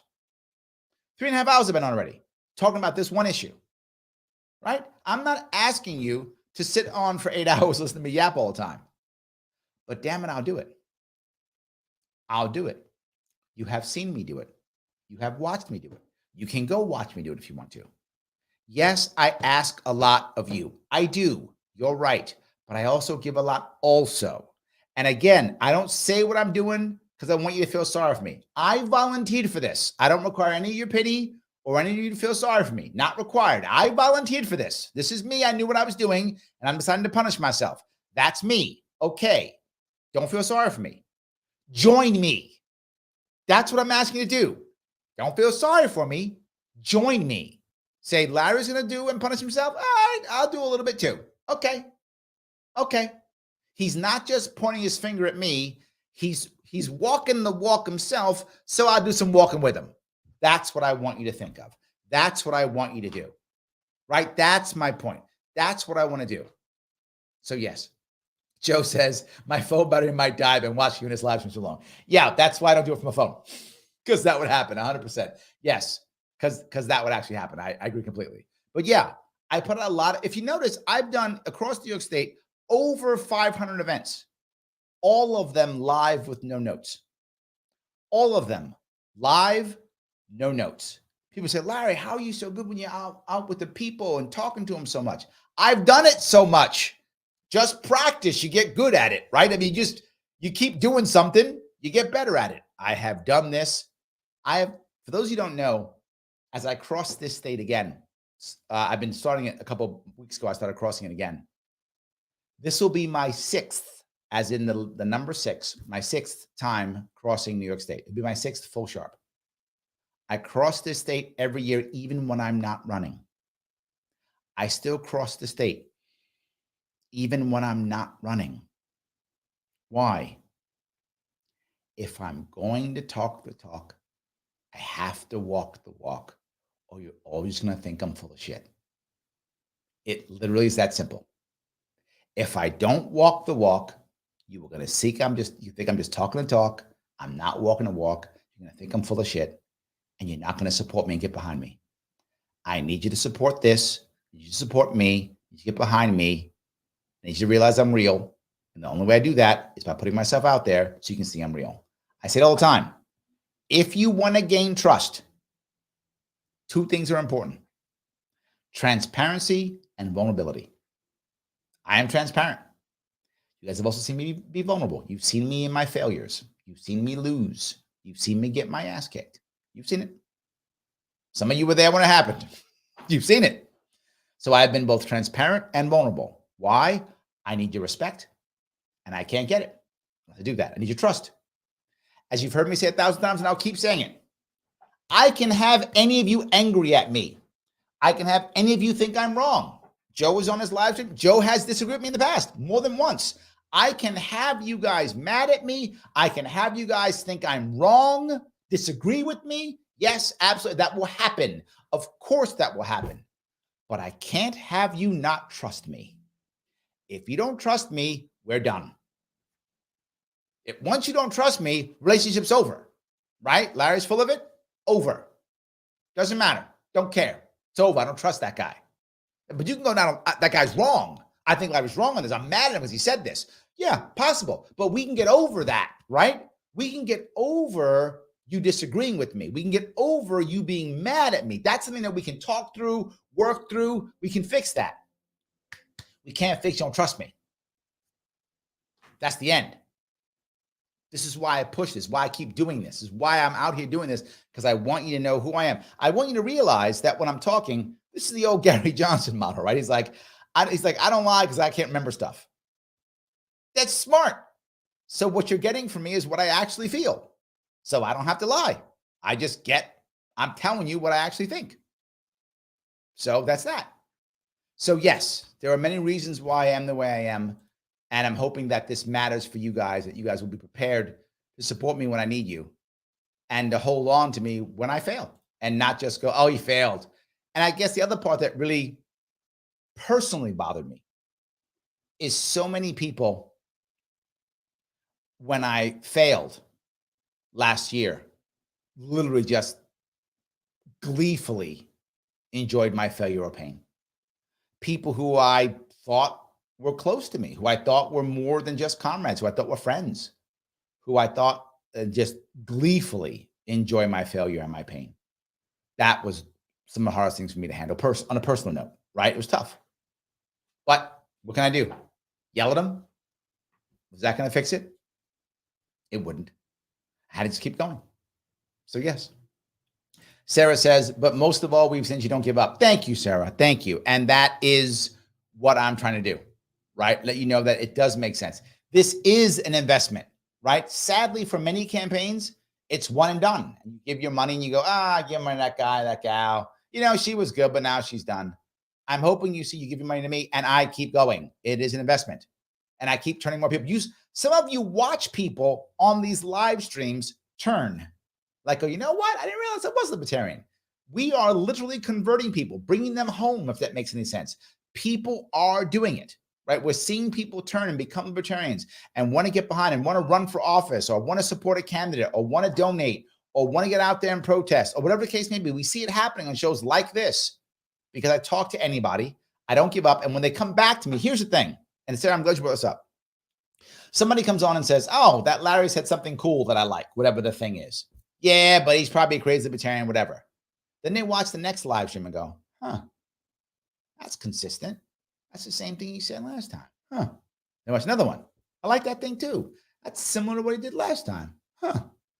Now they start going, all right, this guy's real. I get it. I get it. And that's an important piece. So thank you for that. Joe says, well, I'm 3 and done. Well, maybe 4 next year. Well, I got to tell you, Joe, I don't know if you happen to remember Michael Pickens. Michael Pickens is still active in the Liberty Movement, but he was very active a couple years ago. Then he got into some business. He's not as active, but he's still active in the movement. He talked about he would only help people to run only if they would agree to running 3 times. Right? He said, I'm not going to help you run unless you agree to running 3 times. That was his number. I think 3, Joe, is amazing. If you don't run again, all good. However, you can run again. But if you don't, you've already done your 3. Like you've done your bit, right? You don't have to do it anymore. If you do, that's a bonus. But 3 is awesome. If everybody who ran 3 times, I mean, a whole lot better, right? If we had everybody who could run 3 times, it'd be amazing. I hope everybody runs 3 times. So, Joe, you are good. If you want to run again, bonus, but you're 3. You're good. No worries. So let me grab a couple more of these. Patty's back. Hey, Patty, how are you? Patty says, now is the time to stand tall, start your life anew. Freedom lies in your heart. Now's the time for you. Twisted Sister. Words to live by from I'm me. She goes on to say, me, your honesty and sensibility got this old Bernie lady from Plattsburgh. There we go. See, we got one. Thank you, Patty. Yes, absolutely. Which goes into something else that people say. People always tell you, you can only get people from the right to become libertarian. It's not true. Right, left, middle, people who don't care. It's the person has to feel like their team, whatever team they think they're on, is not doing the job. That's a critical piece. If they're a Democrat and they think Democrats are doing a great job, they're not going to become us. They can't. They think Democrats are doing a great job. If they're Republican, they think Republicans are doing a great job, they're going to come to us. They're only going to come to us if they think whatever team they think they're on is not doing a good job. Then they're open to hearing us, right? Oh, okay. I thought I was Democrat, but they're not doing a good job. So I'll listen to you libertarian guys or whatever the case may be, right? That's the key. And I'm hoping that as I keep doing this, people get it. And they'll start coming to us. And Patty, by the way, I've met Patty more than once, right? I've gone to Plattsburgh and seen her more than once. So again, as I said, many people who are on this, who are watching this, listening to this, have actually seen me personally, who have met me. And I've actually met Patty more than once. So yes, and Joe too, by the way. Yes, also met Joe too. So a lot of people who are on this stream, I've either seen or met personally in some event or someplace. So yeah, absolutely. Yes, 100%. So Joe goes, I'm a former Democrat, former Republican, former NPA, no poly-affiliated, and now Libertarian. Anyone can be converted. I agree. Yes, I agree. This goes to a point I want to bring up. For those of you who are thinking about who should we be going after to be more liberty-leaning or libertarian, often you'll hear me say, I want them to vote for us. I don't always say I want them to become libertarians. Why do I not want them to become libertarians? It isn't that. I do. I would love them to become libertarians. But that's not the critical piece. The first piece, as I mention often, is us being legitimate. I just want them to believe that they can vote for us. That's the first step. To believe that, you know what, I could vote for that guy. That guy, Joe, I don't like these crazy libertarians, but Joe's all right. So I'll vote for Joe. That's the first step. They're not libertarian, they're still Democrats, they're Republican, but they like Joe. I'm going to go vote for Joe. I'm okay with that. Give us a vote. That's why I was happy Gary Johnson got 4.5 million people to vote for him. There's 4.5 million people who have voted for Libertarian and might do it again. He did it once. They might do it again, right? So that's what I want. Why do I say that? So what I'm looking for is for people who are unhappy with their current team, whatever team however they identify, right? That current team is not doing whatever they think that team should be doing. That's who I'm going to talk to. If someone's doesn't care anymore, stop voting. That type of person who's like, I don't want to vote anymore. Who cares? It doesn't matter. That person. Does it mean I don't want to talk to hardcore Republicans, Democrats? I do. I just want to recognize the odds of me turning them are slim to none. Again, if you're a Republican and you think Republicans are doing fine, why the hell would you vote for us? If you're a Democrat, you think Democrats are doing fine, why would you vote for us? Why would you even support us? No need. Now, there's an exception here. What if that Democrat or that Republican, who's pretty much hardcore, has a following on social media in some way? They have a lot of, Twitter followers or a bunch of Facebook friends or something like that, right? Do I want to engage with that person publicly? I do. But not because I think that person will turn. They're not going to. But maybe some of their audience will. Why? Because as a general rule, if you're a hardcore Democrat, Republican, and you have a following, people are coming to you because you validate their view, you validate their position. Common thing. Well, some of those people are coming to get validated. They don't know if it's true or not. They're not sure. So they go there and they listen. They're open to being turned. If I can hear that person, that person can hear me, I may pull them over. And some of you see me do that. Some of you have come to me from other people. I was on their show. Now you're hanging out on my show, right? I was on, I've had them on my show. You saw them because, you like the other person. Now you're on my show now. So I think it can happen. It is important for us to focus on either people who are disenfranchised in general or people who they believe their team, again, however they define their team, isn't doing a good enough job, whatever that team is, right? It usually is pissed off Democrat, pissed off Republican, but you could be a Green Party person who thinks, I don't think the Greens are doing a good job.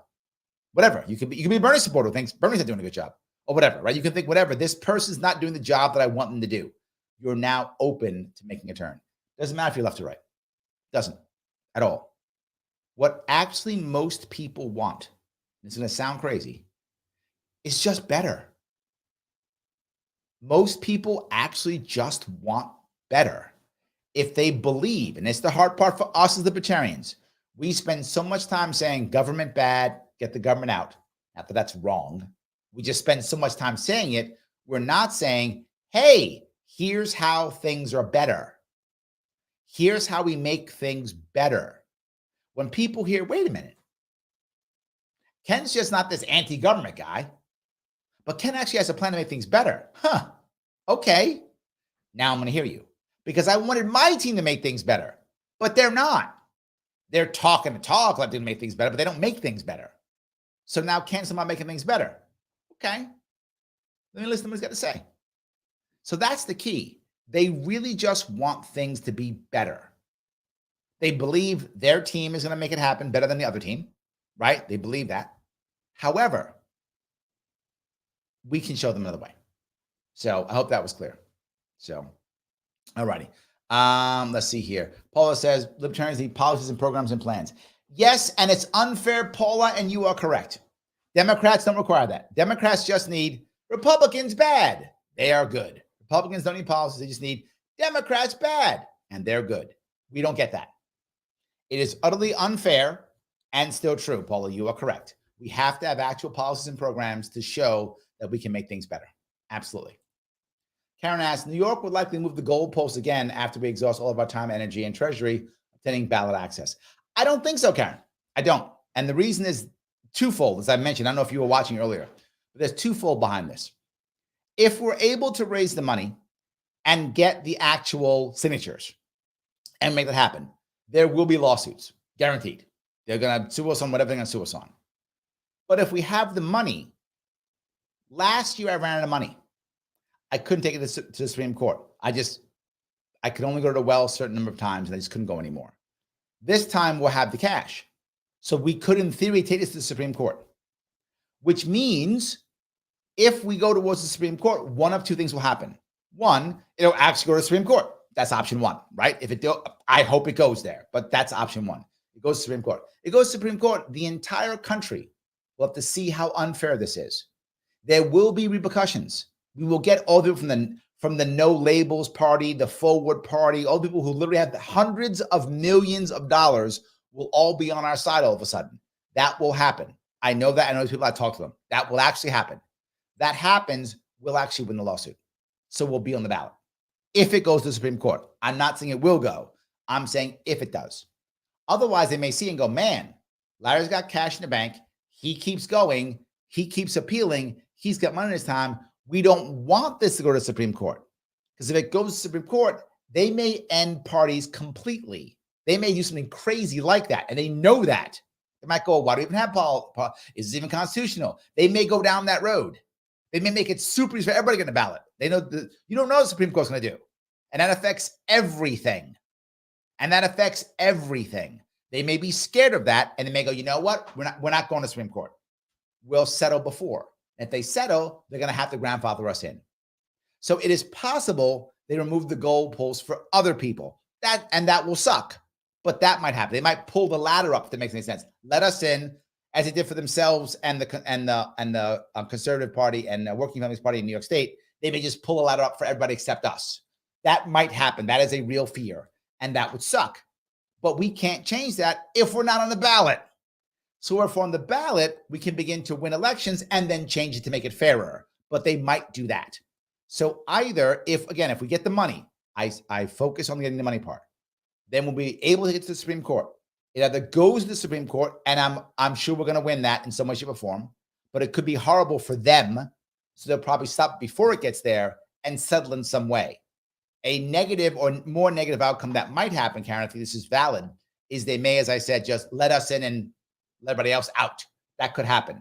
That would suck, but at least we're in, and we can then win some elections and change that. That's the reality. And the reason why I say they can't is if they change it anymore, what they would be doing then is making sure there's only a Democrat and Republican on the ballot. That would even get the conservatives and the working families off, which means they would basically be outlawing all parties but two. They could do that. That's possible. But then every other third party and grifter who's in this grifting world, which is why we got our butts kicked, is because the grifters going against us, will now be on our side. So I don't think they'll do it. I think it's not tenable. Even Republicans would be angry because then they have no power in the state. So I think that would create a coalition against Democrats. I think they would see that. So I think that's not true. Who knows? But I think it's not true. That's my opinion on that. Paula says, election lawyers sound pricey. Let me tell you why they are. Because there aren't that many of them. I was talking to somebody yesterday about this. I think it was on my live stream yesterday. There aren't that many of them, right? Most election lawyers work for Democrats or Republicans. They're not going to help us out because then they lose any chance for themselves to get any business. So we have to hire hired guns. We have to do that. There's like 4 guys in our state that will do it, like that. If we got to get an older Democrat or Republican, we got to pay them a whole lot of money because they're going to lose a bunch of work. So they're going to pay them a whole lot of money. So yes, they are very pricey. I spent tens of thousands of dollars on lawsuits last year. Maybe 100,000. Tens of thousands of dollars on lawsuits last year. So yes, they are pricey. But the Board of Elections doesn't care because they have unlimited funds. They have your taxpayer dollars, Paula. They don't care. You're paying the bill. They're not paying. Me and you are paying their bills. They don't care. They just keep spending the money. They don't care at all. And the Republican Party didn't care. It has millions of dollars. So just threw money at their lawyer. There were 3 lawyers against me. Yep, Democrat, Republican, 2 Republicans and a Democrat lawyer, all against me. Yeah, they all threw it against me. Yep. So I had 3 lawyers against me. And they had tons of money. I'm sitting there struggling, trying to ask people to have some cash. I can't travel because I'm broke now because I'm spending my money on lawyers. And again, as I said, not just lawyers, fees, fines, copying. Think about the rules they made up. I think I told you this, guys, if you were listening earlier. We had to make copies of everything. Hand paper copies. That's the rule. If you don't do it, you can't appeal. You know how many thousands of pages there were? And all the rulings, all the appeals, and the signatures? I spent tens, I'm not making this up, tens of thousands of dollars on copies because they wouldn't hear their appeal without copies because that's their rule. So you get no appeal unless you make copies of everything. Hand, paper, copies. Yes, electronic was not good enough. You couldn't appeal. You lose your right to appeal if you don't do the hand copies. Yes, and it's the worst part. Never looked at them once. It was just to go through the motions of making us spend tens of thousands of dollars. Do you think, Karen, they want that coming out in the Supreme Court? You think with that coming out on TV and the news, that's the system they made? One that makes anyone who doesn't have, if you can't raise 6 figures, you can't get your rights in New York State. You think they want that to come out? They don't. They don't at all. And if we're on the ballot and someone's running for president, that will get out. So I actually feel more comfortable than ever for this time, which is why I'm going through this. I don't see the negative side of this at all. I see only positive. Unless we just fail, in which case we're in the same spot we're in now. Same spot, right? No change, same spot we're in now. So we're either screwed as we are now, or we raise the money and done. Yes, and done. There we go. We need a billionaire libertarian. Well, let me bring that up if I can. Theoretically, you might be right. But there's other parts of that. I don't want one person having that much power in our movement. That makes any sense, right? Maybe we need several billionaires, right? Because then we get to spread the wealth out. If we get one billionaire, like all of a sudden, I don't know, Elon Musk becomes a libertarian and he's now a donor, then it becomes Elon Musk's party, right? He becomes the libertarian. So while I like the idea of me being able to raise $1 billion, that's awesome. I love the idea, Paula. The problem is what actually ends up happening is now it's his party. So maybe multiple billionaires so we could spread the wealth out, not a monopoly, but a bit more free market-y, if that makes any sense. So let's have lots of billionaire libertarians. How about that? I like that better. What I will say often is I don't want this party does not need a savior. It needs hundreds of heroes. That's what it needs. Hundreds of heroes, not a savior. So again, would I say no to a billionaire who comes on and gives me a lot of money? No, I'm taking the money. Just being honest, Paula, I'm taking the money. 100%. I just would prefer us out there. Paula goes on, yes. Okay, like hundreds of millionaires. Yes, I'll take that. Yes, that's better. However, if there's a billionaire who happens to be watching and wants to give me lots of money, please feel free to give me lots of money. I will take the money. I'm just saying I would rather have that, right? So yes. Joe goes on to say, when the Kochs were involved in 1980, LP got the highest percentage until 2012.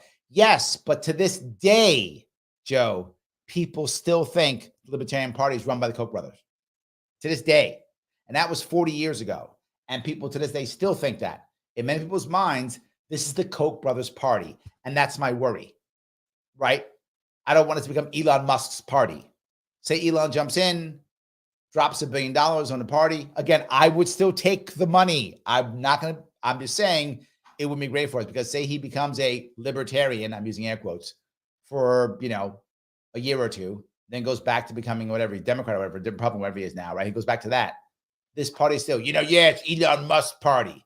That will still happen for the next 20 years. So yes, you're not wrong. Money counts and I want the money and I wouldn't say no to it.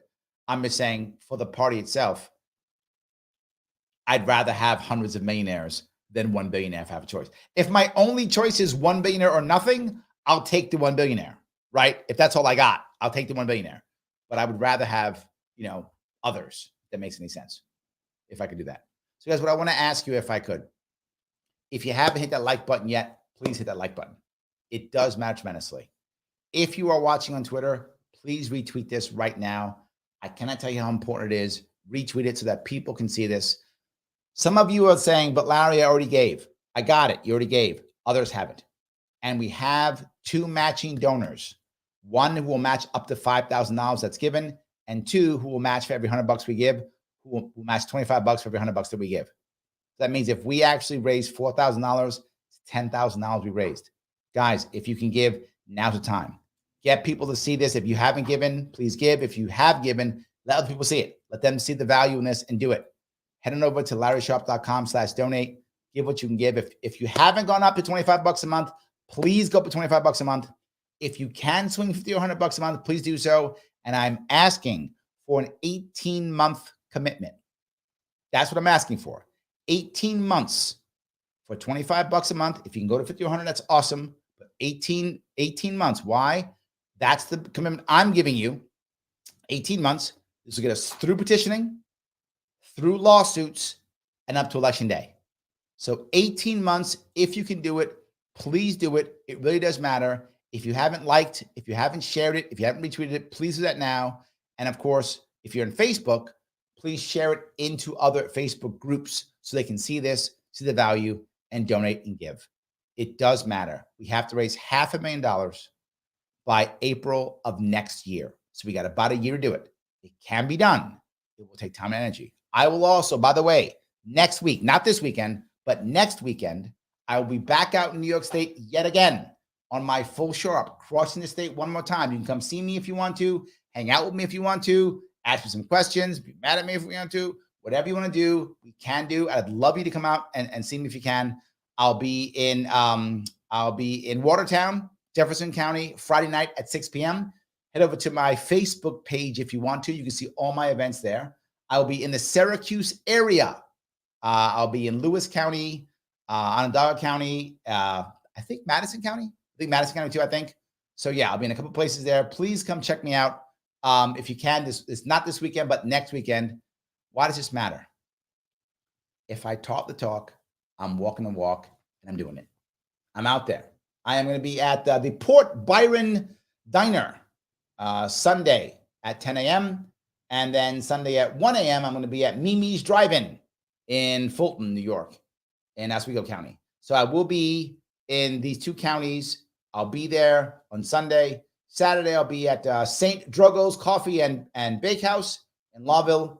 And then I'll be at the Conestoga American Legion in Conestoga also on Saturday. So I'm out there, as I said, local places, meeting people, shaking hands, kissing babies, the whole deal. It does matter.